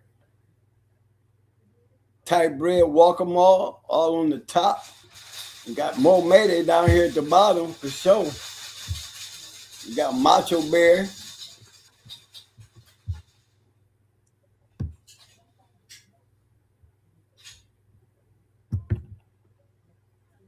Barracuda. You know, that's Mr. Mayday all day. Double bred Barracuda. So that dog got a lot of walk 'em all. Got a lot of motherfucking Mayday. A lot of yellow. All the right touch of Hollingsworth. Mm-hmm. Nice cross. One thing for I damn don't see this shit here pasted all over Facebook. I don't see for sale signs for none of this shit. Right. Appreciate you sharing it, K5.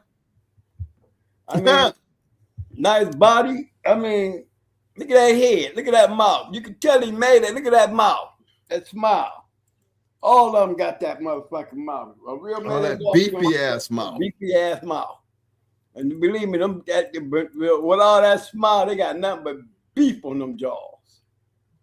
Okay, Mo, I can't leave my man Rico Jackson hanging, man.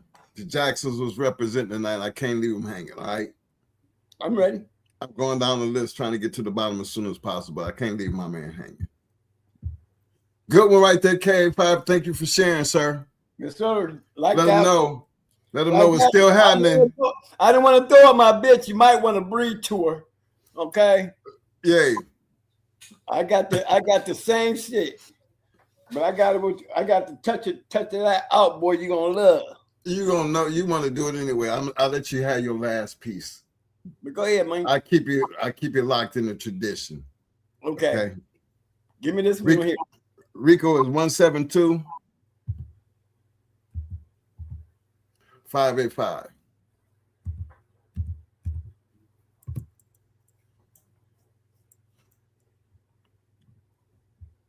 Okay, A was still throwing some good ones out there. Boogie Boy.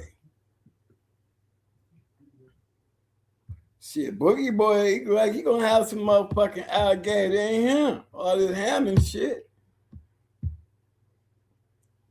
Uh-oh, Stoppinato. There you go, alligator.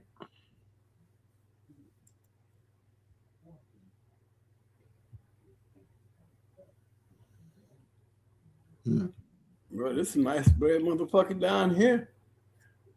Y'all want to talk some more shit? Y'all want to get mad at me again? Y'all ready to get mad at me again? All that double Go ahead and get mad, Mo. I'm ready to piss him off. Let me go over here to Bosco.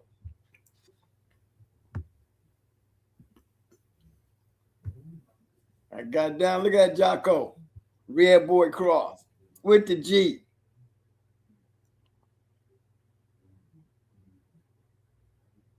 Go ahead and make him mad. Let me show y'all. I'm give y'all some ups on Groucho. Look at that Groucho dog. Go ahead and make him mad. Go ahead and make him mad, man. Amber had that shit in her.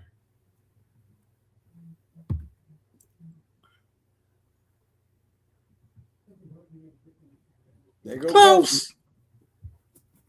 Yeah, damn close. You already know I'm gonna go there. You already know I'm going there. I know, man. Go ahead and make him mad, bro. Go ahead and make him mad. Don't have to make him mad. That goddamn stabber. Every time Goddamn twin stabber, go back, dog. he gonna pull up that goddamn stabber or one of his dogs. Well, Mo, you was over there at Bosco. You should have went and pulled up little Bosco. No, that ain't the same. Oh, same different Bosco? Yeah, that was not the champion Bosco. Mm-hmm. That was a TJ. Okay. Yeah, man. Them boys, that's some bulldog right there. Shit, Jocko, man, y'all better keep an eye on Jocko. Jocko was a bad boy. But you always, but then you be like, Jocko. Look what I ran to. Look what I ran over there to. Just gonna slap him in the head again. Yeah. There you go. And that him right there? Oh, yeah. All day, boy. All in Jocko. I mean, you got to be able to grab a piece of the sauce because we have the pleasure of going back looking at it now. But as they were doing it, it always brings us back to we wouldn't be talking about the dog if the dog wasn't worth talking about, Mo. That's right. We got Jock. That's the Amber right there. Jocko Bread and Chris's Pit. That's her out. The only thing that's out in her, that right, them two dogs right there. Jocko and Chris's Pit. Yeah. Another nice bred dog. This alligator red boy though. Ain't that the same thing Mason said they switched to? Yep. Because this shit right here, them boys in another country. But this dog here, it's a red boy dog. And we all know G red boy click like a motherfucker. They all go back to Kobe right here. And as you see that touch of stabber. That's right, y'all. Y'all gonna find stabber in yellow too.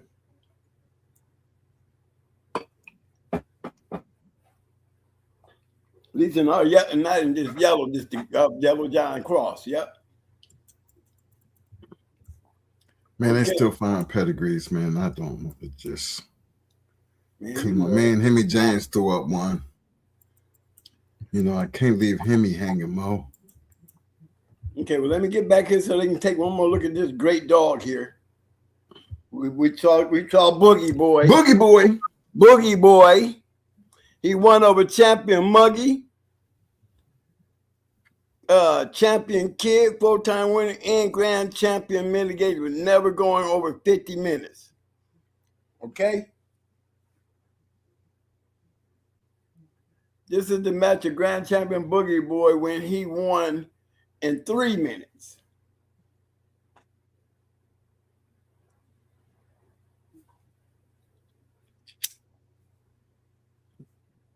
Okay, Mike. Okay, hold on, y'all. Let me check and see about his production. We got a producer. He gave us one. Like I said, these dogs is not in the country.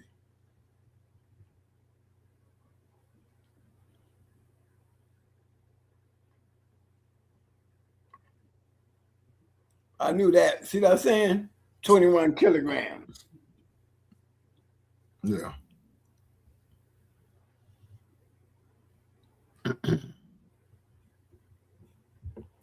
He was looking good though. He has some more Bosco in him. See that? Nice breed. Appreciate that, fam. Appreciate that. Who's the next one? Okay. That's top and bottom. That's a lion breeding right there. Nice lion breed. Another good pedigree. Another good pedigree. Appreciate that, fam. I'm ready for that number.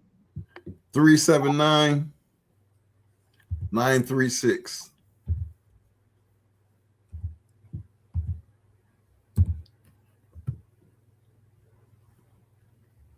That took me back to Ulysses, the MMA when we did him. Okay. I don't know how I did that one. That's the Yeah, one he put up. Let me put that one up. Okay. Sorry about that, Hemi. But I wasn't gonna leave you hanging, fam. yeah, we dived into him already. Okay, I gotta hit my man, Just a Dog, man. What up, fam? I see you. Got to put you in there. I'm ready. 411-164.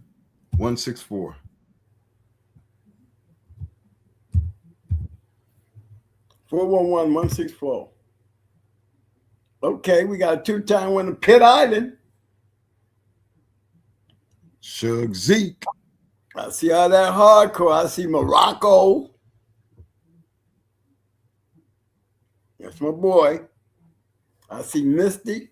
Yes, sir. Double bread Misty. These hardcore dogs right in here. Pitt Island with that Bojack.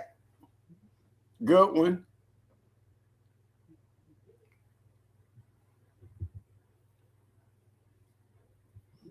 Champion Little Bo. Nice bread dog. Since he's the champion, you know I'm going to go to him.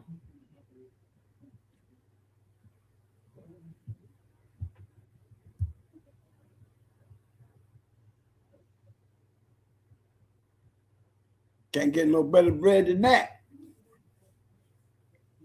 Formulas make good formulas. Man, it's funny. And I appreciate that you guys actually stick to the routine of showing good dogs. It's not just us. We're pulling up you guys' dogs. And to me, this is beautiful. Yeah, I love it. I love doing it. Because it ain't us throwing up this and that. It's not our shit. Yeah, I know we got shit like this, but I'm just saying we weren't the only ones doing this shit. And these pedigrees kind of look familiar. And then the thing, go ahead, Mike. Oh, it just familiarity. And to me, I look at this pedigree and ain't nothing in color that don't deserve to be in color. Okay. That's the reality of what I'm looking at. I'm not dissecting this motherfucker. Everything that needs to be colored is colored the right way. So that means that's just an all-out good pedigree with a great dog. Mm-hmm. Appreciate that, Jess. A dog man. USAK 9501 representing the night. Coming through. That leprechaun dude been around all them dogs, Mike. I ain't gonna lie to you. I ain't gonna bullshit you. Emmett, Sparky, Wacko, Milo, Misty, Punchy, Yellow Wolf, Yellow, what's his name? Yellow Man. All these are champions and coming off a hardcore yard. And he conditioned Miss Luca. And Awesome Buck. They used to call Awesome Buck, they used to call Awesome Buck Buck Rogers, Mike. Yeah. You told me that earlier. Yeah, Awesome Buck Rogers. I said, well, they damn near named the damn dog off of our Buck Rogers. Because our Buck Rogers is older than him. And that was a Stone City dog. So you know Jesse knew about Buck Rogers. Oh, yeah. He was one of them first Mayday Stone City breeds. He's one of them pups. Hey, I want to give a big shout out to all my overseers. Because it just bugs me out when we get a lot of, especially when the real, something like Leprechaun, you reach out from way over there. You know what I mean? Knowing the time difference is totally out of whack. You know what I'm saying? 10 o'clock over here is 4 o'clock in the morning over there where he at. And he's still reaching out. Oh, yeah. I would love to do a show with him because he got a whole bunch of shit. When I say a whole bunch, I mean, he got all the pictures, got all the dogs. I mean, he got them all. Hung around the crowd that I hung around. I mean, when I was out there with Jesse and them. Yeah. Oh yeah, he must have popped up, came in when I was gone, because he was on all them Punchy, Champion Punchy. I mean, there's so many damn hardcore dogs that you don't see yet. You know, there's Milo, Mystic, but shit, you got Champion Yellow Wolf, you got Champion Tech 9, you got Champion Yellow Man. You see what I'm saying? Mm-hmm. You had that Stone City shit, Miss Luca. Them dogs was going down, man. Them dudes was still doing them damn dogs like a mug. I mean, they heading down into the 2007, 2010 zone. Still doing what they were doing back in our time. Okay, Mo, your last pedigree, you know it's got to be your girl. Oh, I get to go get Zelda? Yeah. Okay, let me stop the sharing right quick.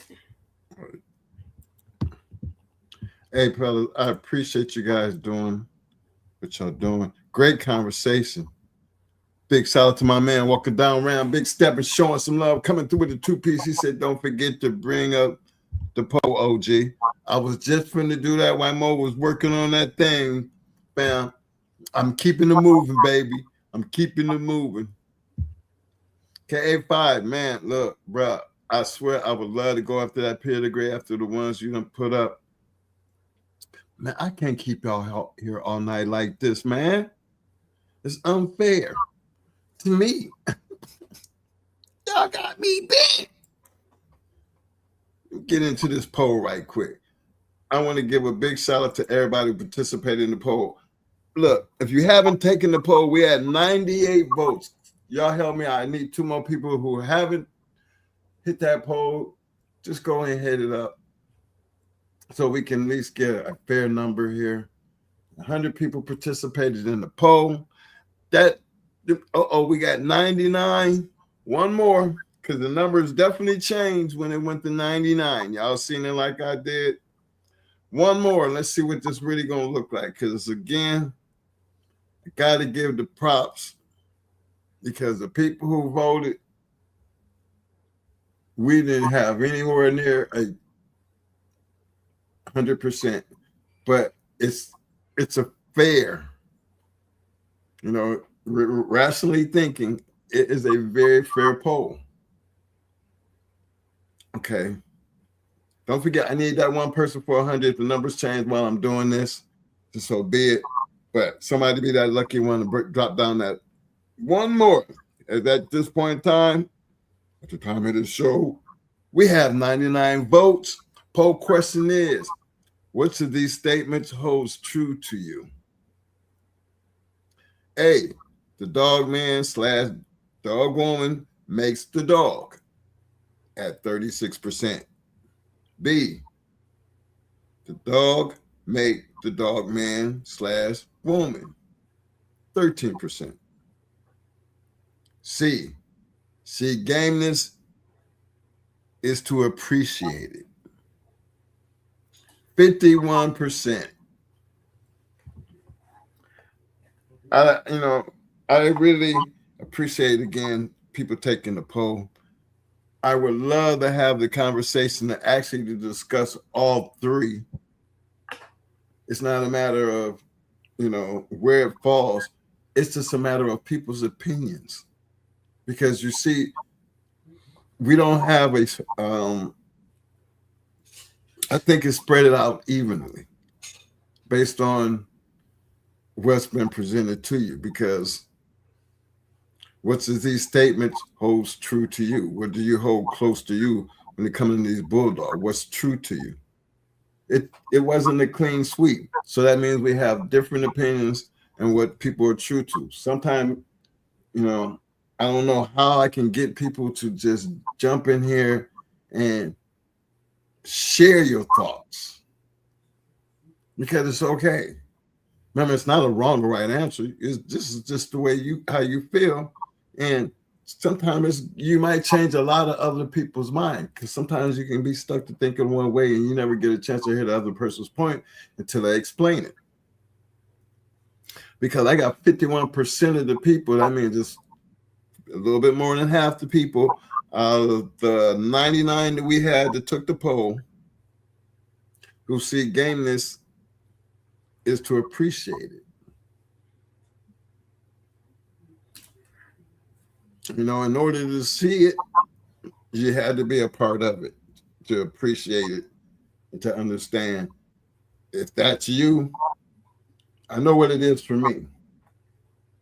And I know what I seen when I seen true gameness, and I've seen it a couple of times, and not just for myself, but other people who have seen it and things that I've seen. And like, yes, I have seen tears come to people's eyes. I've seen people clap in tears all at the same time, because it is a pleasure and an honor if you ain't never seen what real true gameness looks like. Now, I know Mo explained, you know, to him gameness, and to me too, because we don't know how game some of our dogs was, because we never could find anything that could put it to the test. But because of our dog's determination, and they just, that craziness in them to just, they're going to dismiss your shit, is just like when we talk about other people's great dogs that dismiss that shit. That's a game motherfucker that you ain't going to take him to the end. You need more than what you bring in to even get me headed in that direction. So I guess the next thing you better be bringing is a shotgun. Because when you're coming through there with a Sherman tank, sometimes, you know, you can't say that, well, he ain't game. Well, this shit, that motherfucker so goddamn game, he killing shit. Remember, what's gameness? Not all dogs have it. Not all dogs are killers. But really, what makes a killer?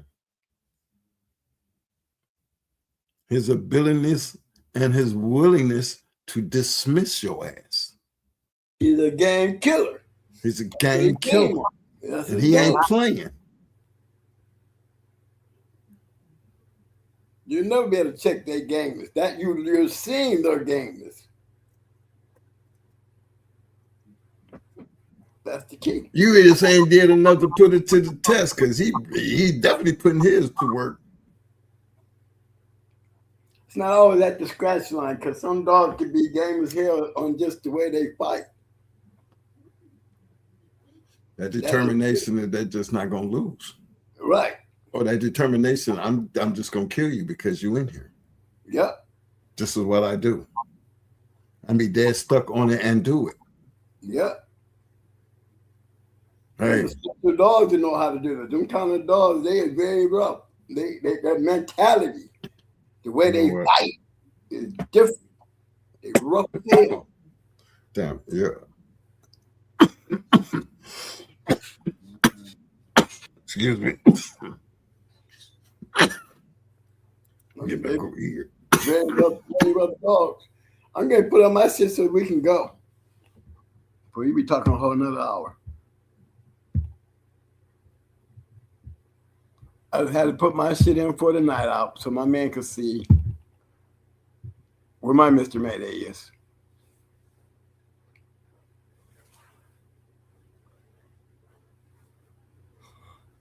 Hey, Mo. Yeah. Do me a favor, man. Mm-hmm. Go and hit the vote thing. I want to have 100. Well, nobody else do it. I have to go back and check. But I'm not leaving out of here until I hit 100 on my poll. I'm voting. I know you can do it. I'm voting stupid. I'm going with the cheapest one. I don't care. I just want to see 100. Because your vote don't count anyway. Oh, hold on. Somebody show some love.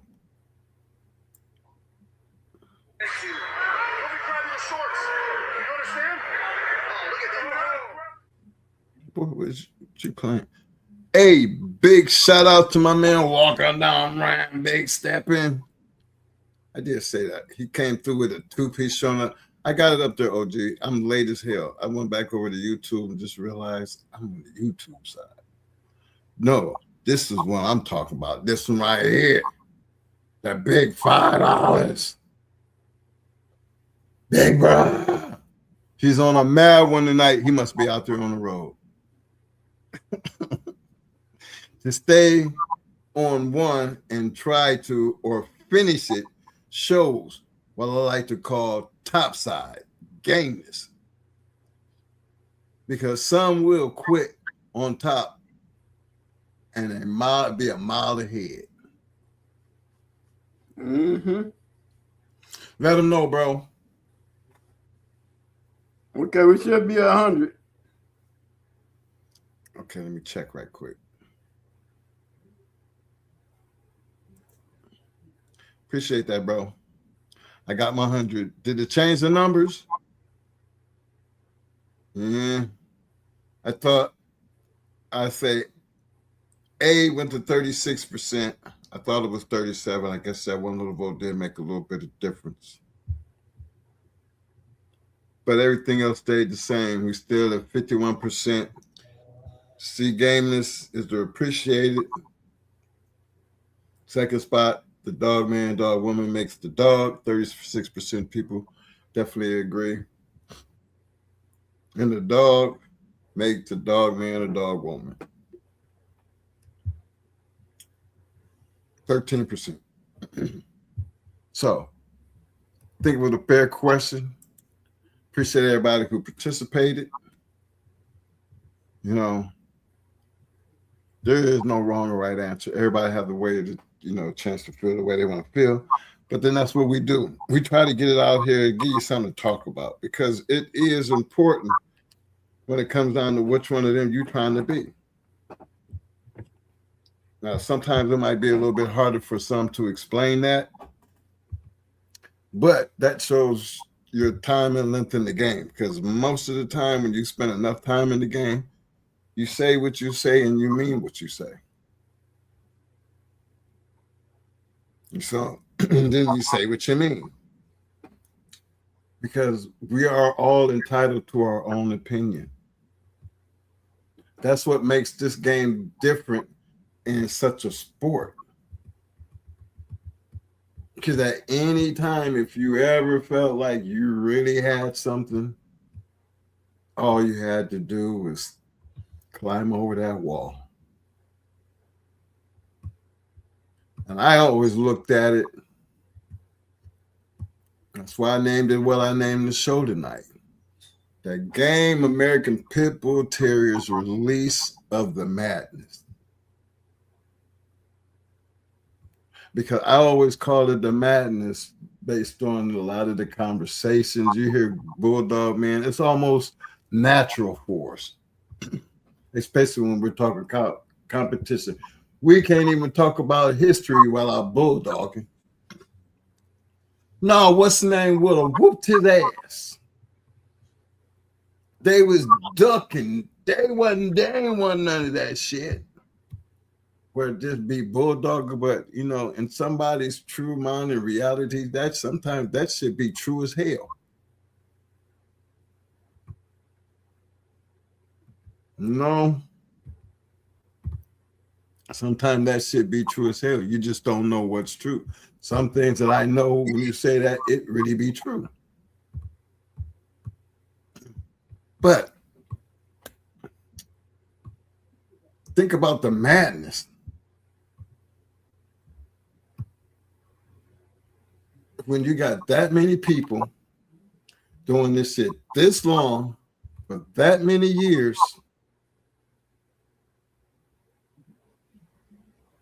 and then you try to find out what in the hell could actually see that destroyed, no longer exist.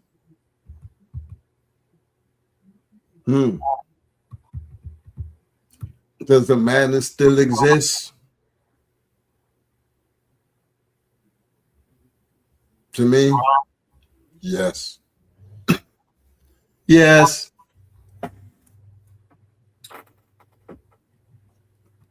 I believe it always will.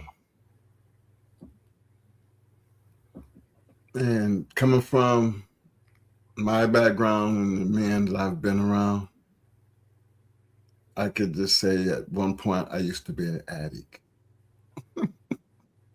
Yeah, KA5H031. I didn't know Mike ever got rid of 9 milli. You know, Hardcore Mike had 9 milli for a long time. I got pictures of me and my KP at Mike's house with 9 milli. I'm gonna throw that up there one day. Yeah, she was already a grand champion. I've seen 9 milli go. But yeah, I didn't think Mike would ever get rid of her. She was the house dog. Yeah, she was his house dog. So maybe you might be talking about Big Mike. But it would surprise me. And I know my dude Leprechaun, he was real good with Mike and them. He said that Mike, he still had 9 milli. She still stayed in the house. You know, he was in the good 2010 and 11 and shit. And she was still around. I know. Mm-hmm. I see that Santa Fe dog. Oh yeah, got my bitch up here. Yeah. Oh, Yeah. You know, they might be sleeping on that Garner stuff, but you know, this Red Boy stuff right here. Yeah, we had a black Red Boy dogs. Looking like that shit that y'all be looking at. Yeah, and we double bred this shit here, y'all. Just let you see. We double bred it.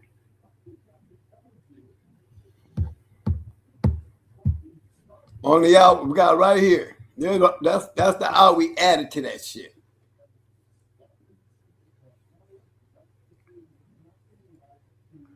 You got a bitch right now. That bitch right there. The first time she come in here, I'm letting y'all know I'm breeding her.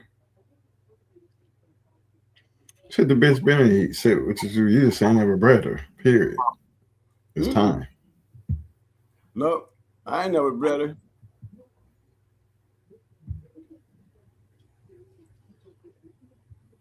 See, that's her half brother right there. That's her half brother.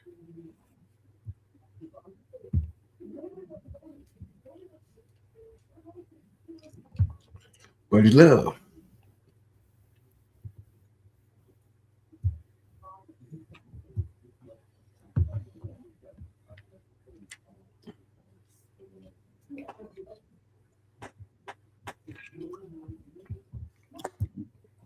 All right, Mo, it's time to go because you know the hating has begun.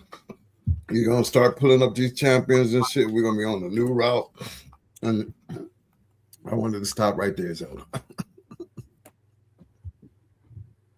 Man, you know I had to throw this bitch in here. I know. I had to throw a little bull in there coming off of that shit. That's that overseas shit on the bottom. Yeah. And then we got that cross with some damn championship shit. Yeah. A daughter off a championship. Bitch throwing. Yes, sir. Bred, we got this dog right here, bred to that championship bitch. You know, he a one-time winner. Back then. You know?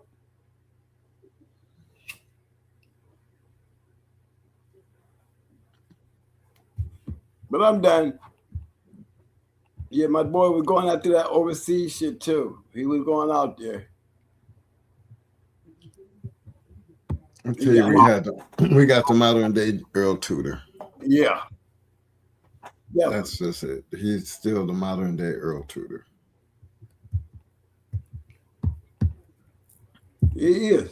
He remind me of Maurice Carver and all them other motherfuckers when kind of putting some shit together. Smart dude. You know exactly what he be doing. Yeah, especially being we've been doing it over look how many years that has been.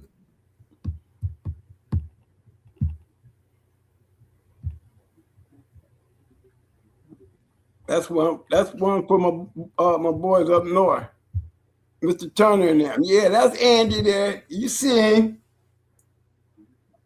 Champion boss lady. Mm-hmm.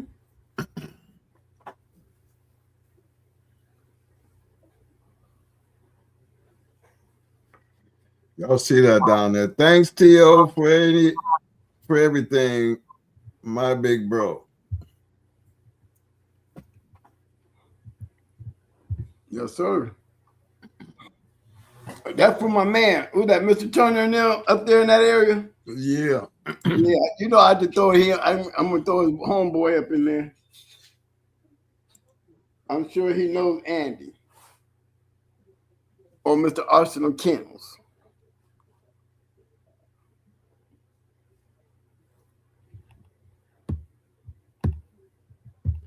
Oh, we got a whole lot of damn respect given on down here. Let me get. Well, I got 2 dog men showing the love. It said for old dogs championship, Dan Max kept it real at Pittside, and he said, "I ain't got shit that can beat him." Mind you, he had Butterbean at the time. I always respected him for that.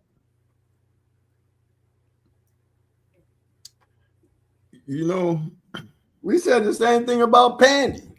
I swear to God. I mean, please don't come over here. They up there, Pandy open to the world for 2 years. You're hoping like hell he don't call you. Hoping like hell he don't call you. Nigga knock on my door. I said I'm not answering. I'm looking through the window. But we'll call you and say, "Twin, get him on the phone." Yeah, man, got me all messed up with my phone. Oh yeah, man, don't be calling me, man. Twin, you can get him on the phone. Get him on the phone. Some people, man, just don't want to say it, but I don't see nothing wrong with saying it, man. If just some dogs ain't meant to be fucked with, I'm taking my hat off to anybody who tried. I mean, gotta take my hat off to I mean, look, I was talking about I was thinking about Luther, Jigga, Queen, and some of the other dogs the one we read tonight. Pandy. I didn't just Brad. Well, no, Brad didn't kill everything. I'm naming, they killed everything. Yeah, they killed everything. They killed everything. Different type of dogs. Yeah. I can understand. I take my hat off to everybody who went in the Queen and got murked. Yep. I take my hat off to everything that went into Luther and got murked. You knew after the first 3, but you still took your shit over there. Well, you can't help but respect that kind of shit, man. Because I started this show, I'm telling you, you don't cross that damn wall not thinking that you're going to lose. You're going in that motherfucker ain't killing me. I'm going to kill his ass. Okay, in the end, you become one of the damn victims, okay? You just another body, but at least you was over there. Yeah. Come on, man. When there was a lot of us that can admit the fact that, no, you did something I wouldn't do. Give a fuck what I mean, 9 Millie went on to make Dog of the Year. Ain't nowhere in the hell she'd have made Grand Champion going in the Pandy. That's just bottom line. And I always told him that. He knew that. He just didn't want to admit it. And that's okay. Right. Don't get me. I'm telling you that, but you telling me they bullshitting. But the whole time I'm telling you, man, I wouldn't do it. You know what I'm saying? It's not like I'm looking down on it, but you know, and I know Pandy killing shit. And I done seen 9 Millie go. 9 Millie is a hell of a game dog, bulldog. But man, her ability, she's smart and all that, but no. That buzzsaw. No. Because you know Millie gonna light to her ass. She gonna do what she can, but she ain't gonna have Pandy gonna run through her ass like Queen did Pepper. That's his bottom line. I mean, all you had to do is, I wasn't expecting him to get mad about some niggas calling him out when I tried to, he said that they was bullshitting. Well, if they bullshitting, why are they calling me? So let me call Mike, because Mike said y'all the one bullshit. Let me call him. Yeah. Uh-oh. Calling. See, these are the things that lead to falling out, though. You know what I'm saying? Yeah. Hey. You can't fall out with me when I mean, shit. You're telling me one thing. I'm thinking that right. Whole time you tell me they bullshit. Now I got them on the phone. Wasn't expecting them to say nothing. But you been telling me the whole time they been bullshitting. And now you want to get mad because now they on the phone calling you out. Because they're hearing you say they bullshit. Right. After them hearing you say that they was bullshitting. No, he did the right thing. I mean, had a good match for her grand championship, and she deserved it. She would have never got it. I wouldn't give a damn how much I like 9 million. I'd have been betting against her going in the panty. Period. And I'm sure he didn't want to go in the panty, but they both candidate dog of the year. You know, he already lost one dog of the year when he fucked around with Doogie. You know? Yeah. So, I mean, yeah, he got mad at me, but that was his fault. I wouldn't have answered the door either. I just came clean, man. And been like, man, I know Diamond is a bad bitch, but I'm going to give y'all. Tell them what you said when they first called you. Man, don't even try it. Right. They were saying that, no, they came to me and telling me that, don't be calling me talking about I ain't got shit over here for her. Oh no, me, I wasn't trying to go into her. No, I'm saying when they called you, I ain't got her way. No, Brad ain't no 34, but Brad ain't no 33, 31 shit. No. What you calling me for? Right. They started laughing. You still don't want me to come in there with her best weight. Now I go in there her with like that. I know damn well she wouldn't have came in there and smashed Brat. That with Brat being the bigger dog, shit. Brat would have ate her little ass up. She'd have been looking like Wacko. Believe that. But she would have had to be bigger than that. You know what I'm saying? Yeah, for real. I don't care, man. I believe Brat would have got one. I believe at her weight, though. I mean, really, if she had been up at Brat's weight, knowing that she wouldn't come out that corner like that, you know. Once she got on, it was on. It was on. It was gonna be on anyway. You know what I mean? Right. Once she gets bit, she on. Ain't no getting in the corner. Right. She just never had to go to the corner and scratch shit because she killed everything that she was on. Right there. Right there. So 9 million. I don't take nothing. She did that 4 times, didn't she, Mo? Yep. This is why she retired being a 4-time winner. Because number 4 was convincing. She did it quick. Yeah, number 4 was definitely convincing. Yeah, she did it quick. The bitch did it quick. Yeah, that's when you know you got to kill her. Queen of Hearts did hers quick. Queen did all 8 of her shit was quick. That's why I give a big shout out to my man Pit Dog because we never had one that killed everything. Literally. Not everything. Not everything. That's a feat in itself to be able to sit there and know you can stand on that. Yeah, Jacob won all 3 of his with no having to worry about it. I don't know who told him. He been in the game long enough. Who gonna make you scratch to a dead dog? You was in the wrong house with that one. You know? Right. It's unheard of. It's over. I told you, I remember when they had to break out the mirror. Mm-hmm. They had to literally break out the mirror. Yeah, they broke out the mirror. Yep. Deceased. It's over. But then that's the attitude, fellas. To me, that's the madness of this thing right here. And if you ain't never done it, hey, it's okay. Thing is, if you ain't never done it, you don't never want to do it because it's addicting. especially when you learn to love these motherfuckers. And people don't understand when we really be telling you, how could you do that and you love them so much? Because this is what they was bred to do. And it's amazing to see the animal while having to train it to do shit is a warrior. That became addicting. And it became addicting to a lot of people. And so what? It's a small fraternity compared to the big things that have gone on in this world. But it holds its place in history. And a lot of great men, even in our time, deserve their recognition. Because the American Pit Bull Terrier has been around and will continuously be around. Because there are still people who are addicted. You're like a crackhead.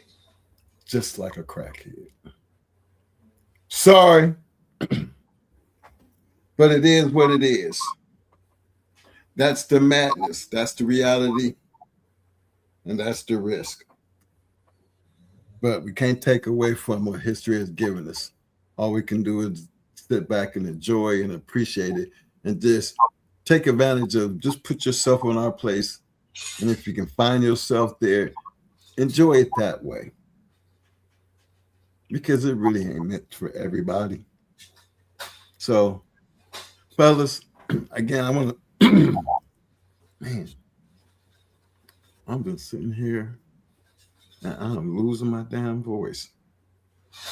But fellas, and y'all firing pedigrees,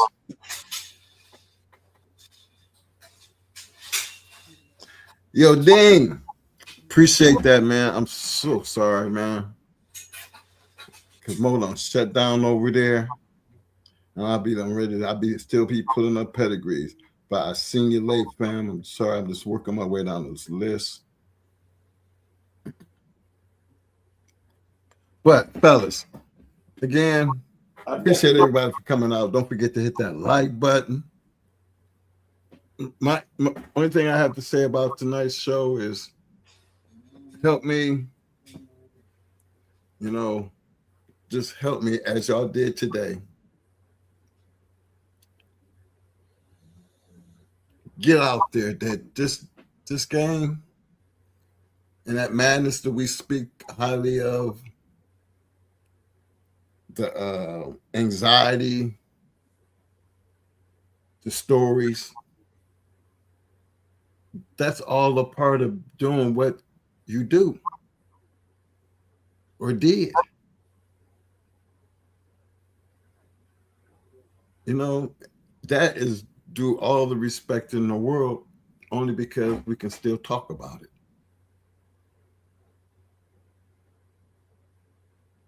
And that deserves some recognition.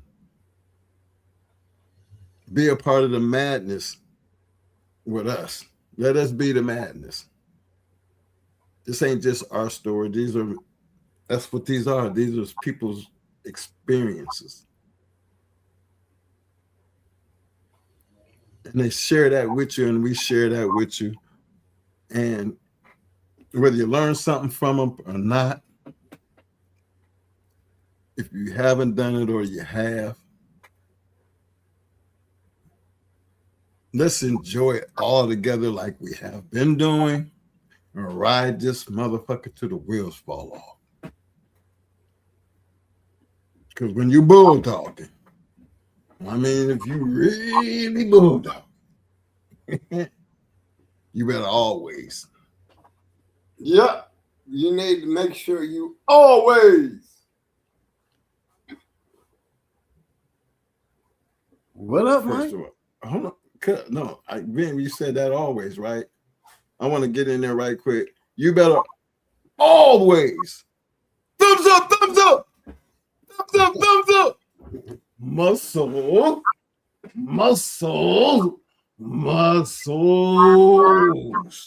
Hey, man, give me some damn roses. We need them damn roses. Yeah, I got you on that one, didn't I, Mo? Yeah, man. Yeah, you think I was gonna leave that out? I got to see the love, baby.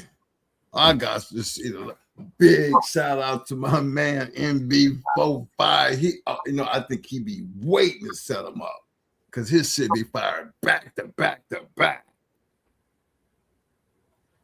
Appreciate that, fam. Appreciate everybody. Appreciate you guys. Hey, look, keep hitting them thumbs up. Keep hitting them roses. Show your love for the game. Show your love for being in here because there's only one reason you can possibly be in this room. You got to be loving them bulldogs. You got to have the love of them dogs. And let it continuously be entertaining and knowledgeable. Okay? Make whatever works for you work for you. But, and this is on the real side of things. Big shout out. I know my brother always be, I said he'd be the last one coming through. Big shout out to my man Fort Lauderdale D. He never fails, y'all. That's that other guy I said about earlier from Super Kennels. Much love just to have them stick around, but just to know they be out there. Appreciate the love as always, fam. Space Agent, another one, sits back there in the back. I know, and it just bulldogging. They let me know they out there. Don't forget All-Star. All-Star. Big shout out. Oh, big shout out to Maurice Bayless, a.k.a. Junior. Junior 1, showing the love. I got to give him his hardware. At 2 o'clock in the morning, he's sitting here watching his daddy still talking bulldogs. Ain't that something? I got to get him his roses, Mo. I got to get him his hardware. Okay.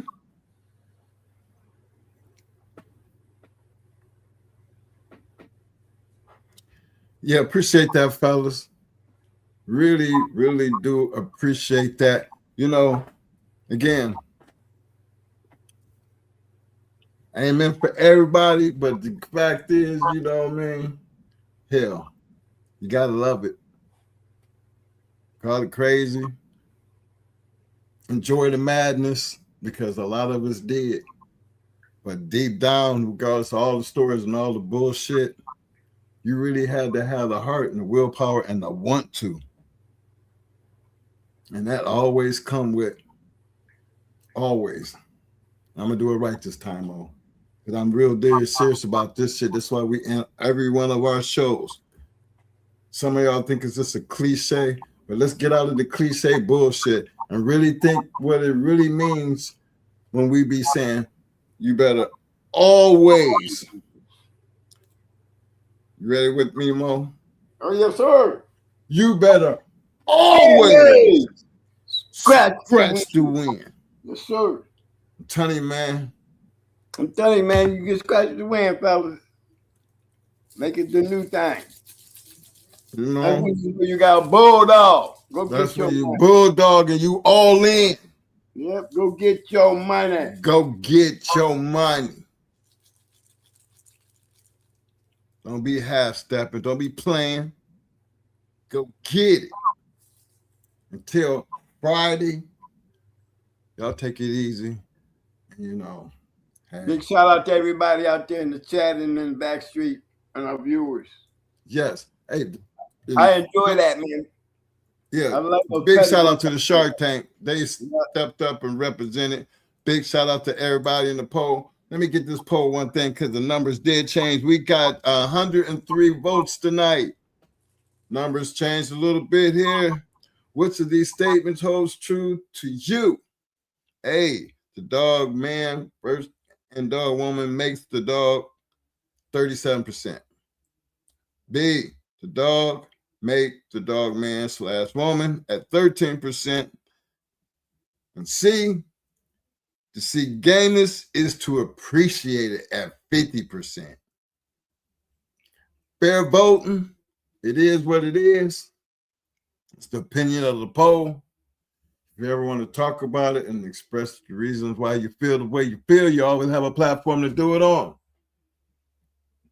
You know, just be ready to just stand on what you believe in, because everybody's entitled to that much. Respect the game. So, to Friday, I'm finna make some people mad.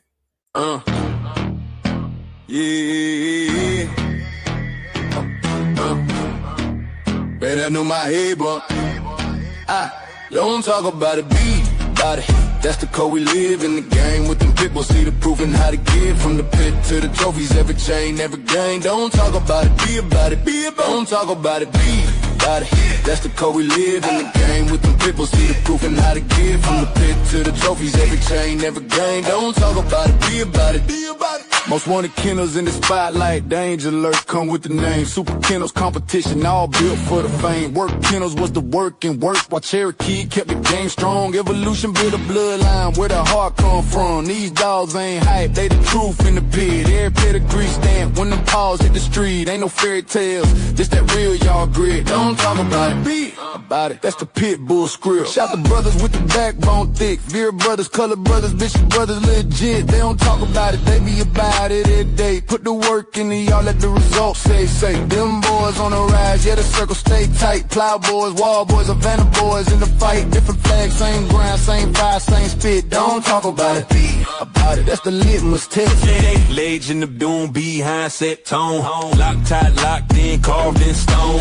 Church boys hold it with the pit bull gauge. Fruit colors on man, Sean B in the maze. Arsenal game bill, but your knife stay sharp. Only in America, walk them down Ram in the dark. DSK and Mad Ohio dog, pound by hard when they hit. Praise to the men who rock this shit. Don't talk about it, be about it. Yeah, they live it. Fat boy the legend, Lil Buster, real strong Southern bulldog. Keep the bloodline long.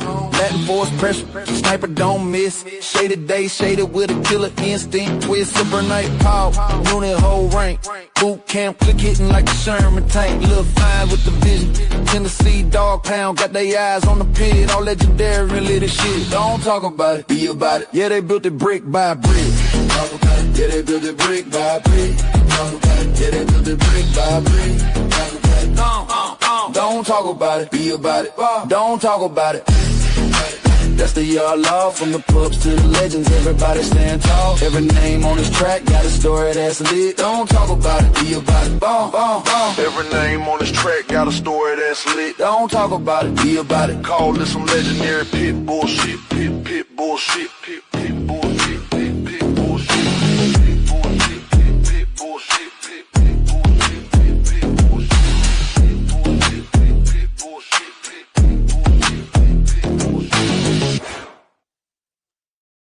Yeah. It's Mo and Mike in the house. Going hard with the legends. Paying homage, you know. Yo. Twins Mo and Mike, we running this game. Legends in the making, never gonna be the same.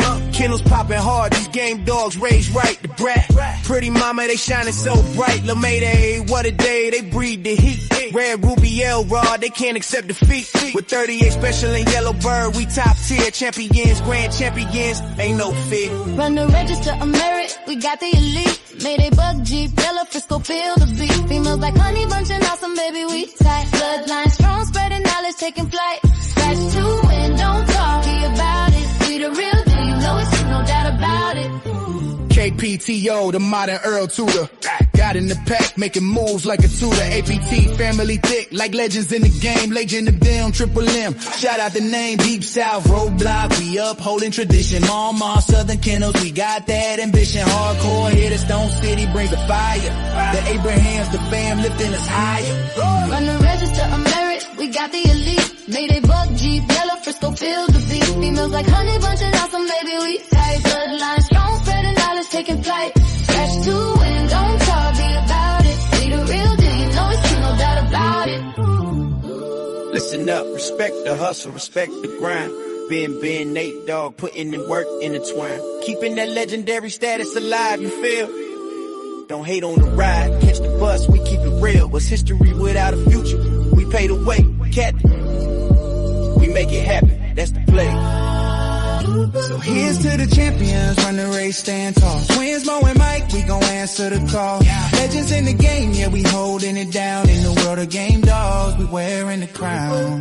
Run the register, I'm married, we got the elite. Mayday buck Jeep, yellow Frisco, feel the beat. Females like honey bunching out, so maybe we tight. Bloodline strong, spreading knowledge, taking flight. Scratch to win, don't talk, be about it. We the real deal, you know it's true, no doubt about it. Ooh.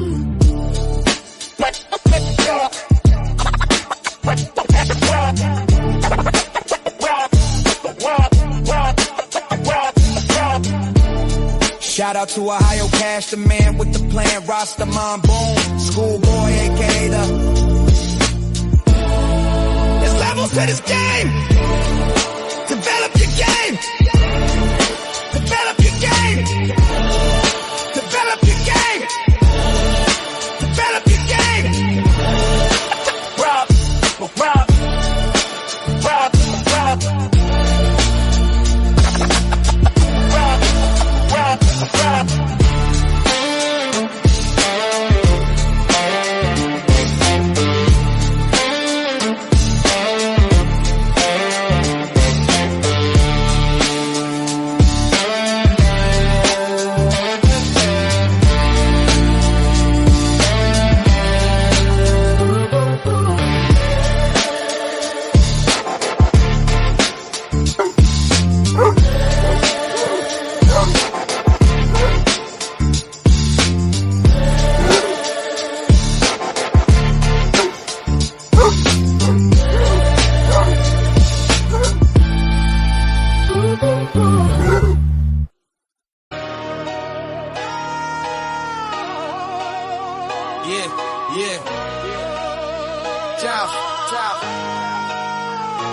Going hard, Kennels, yeah, we run this yard. Twin bosses, Mo and Mike, every day they go hard. Line stack heavy like a deck full of cars. From yellow Mayday 8s, they bred real stars. Welcome to the yard where the legends get raised, where the chain spots shine and the bloodlines praise. Grand champ King Kunta with that royal type stride. Red ruby in the pen, red hot worldwide. The brat in the cut, keep the hustle on track. Pretty moment got the look and the structure intact. L-Ride bring the heat, yellow bird bring the flame. Gus and 38 special certified in the game. What day in the ring, crowd love in the scene. Dogs moving like ghosts in the champion's dream. From yellow to buck, their foundation is tough. Yellow buck in the veins, yeah, the roots run rough. Mayday in the pedigree, ace in the spine. That old school fire still alive in the line. Twin brothers in command, pushing forward with pride. Going hard on the banner, let the whole world ride. Hard work in the yard, every sunrise earned. Legacy in the dirt, with every chain spot turn. No shortcuts taken, no champions bought. Just blood, sweat, time, and the lessons they taught. Going hard, Kennels, yeah, we run this yard. Twin bosses, Mo and Mike, every day they go hard. Line stack heavy like a deck full of cards. Yellow Mayday ace turning pups into stars. Sheriff Pal bought us in the game, stamp legit. Find them in Tornadoes pedigree. Hall of Fame, double grand champion. James Pogay, the formula showed how to build and sustain. Blueprints in the blood, yeah, the knowledge remain. T.O. our partner, Ohio Cash showed how to win. Turn losses into lessons, now it's trophies we spin. Mama, Triple M, deep south in the mix. Arsenal, Kennel, Stone City, solid foundations, no tricks. Hardcore, BLB up in the spec is 6. Yes, yes.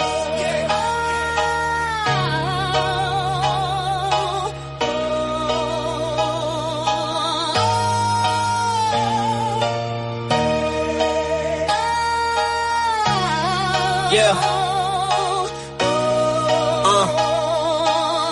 Tom, Dick, Todd, Tony Wade, Southern Kennels, real ones through time. Time from Pro Set, Windy City, combined in place, low type, apex, pressure built for the chase. Gotta eat boys, black ice, hunger sharp as a blade. Third verse for the legacy, every debt fully paid.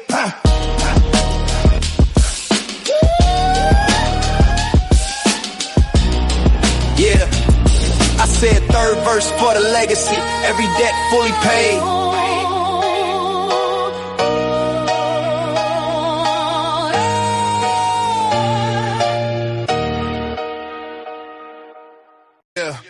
We in the trenches, feel that hunger in the air. Yeah. Welcome to the yard. If you're tough, you can stare. Yeah, welcome to the yard. Where the chain spots shine, bloodlines run deep, every pedigree's prime. The game Apbt'S, worldwide pride. You come correct or stay the hell outside, legacy made. We grind, we hustle. Twin bosses, Mo and Mike locked in the scuffle. Yeah, we run the yard, iron fists and grit. When the sun comes up, no, we never gon' quit. Udo and Devo, legends carved in stone. Patrick Bolio made the yard they home. Tanned in yellow, they whisper through the trees. Echoes of greatness, feel that legacy breeze. Going hard, yeah, we run this yard, nothing but the best. We don't play it soft, bloodline stack heavy, 52 way so strong in this dog-eat-dog world. We know where we belong, the yard where greatness prevails. Pressure creates knowledge and hard work. It's how history bakes, all on the deal. Pressure creates knowledge and hard work. It's how history bakes. Tails in the dirt, every chain spot turn, lessons learned hard. Like the scars we earn, no shortcuts taken. Champions ain't bought, just blood and sweat. This legacy taught from Mayday to Ace, Buck to Jeep. Every warrior counts, we ain't losing no sleep. Heat like a furnace, knowledge is the key. In the yard we trust, we got the pedigree. Feel the intensity, blaze in the fight. In the shadows of the yard, we rewrite the night. From the ring to the chain, we like kings cut out. Mo and Mike, every victory's what we shout. Going hard, yeah, we run this yard, nothing but the best. We don't play it all, bloodline stacked heavy, 52 way so strong in this dog-eat-dog world. We know where we belong, the yard in the dirt. Yeah, knowledge and hard work, it's how history bakes. Yard in the dirt, yeah, knowledge and hard work, it's how history bakes. Yeah, legacy in the dirt, yeah, feel that fame. The game Apbt'S. Remember the name, so step back. If you can't handle the heat, the yard's going hard. Put the game on repeat, it's Mo and Mike. Kings in this game, going hard. Kennels, forever ain't the same, nigga.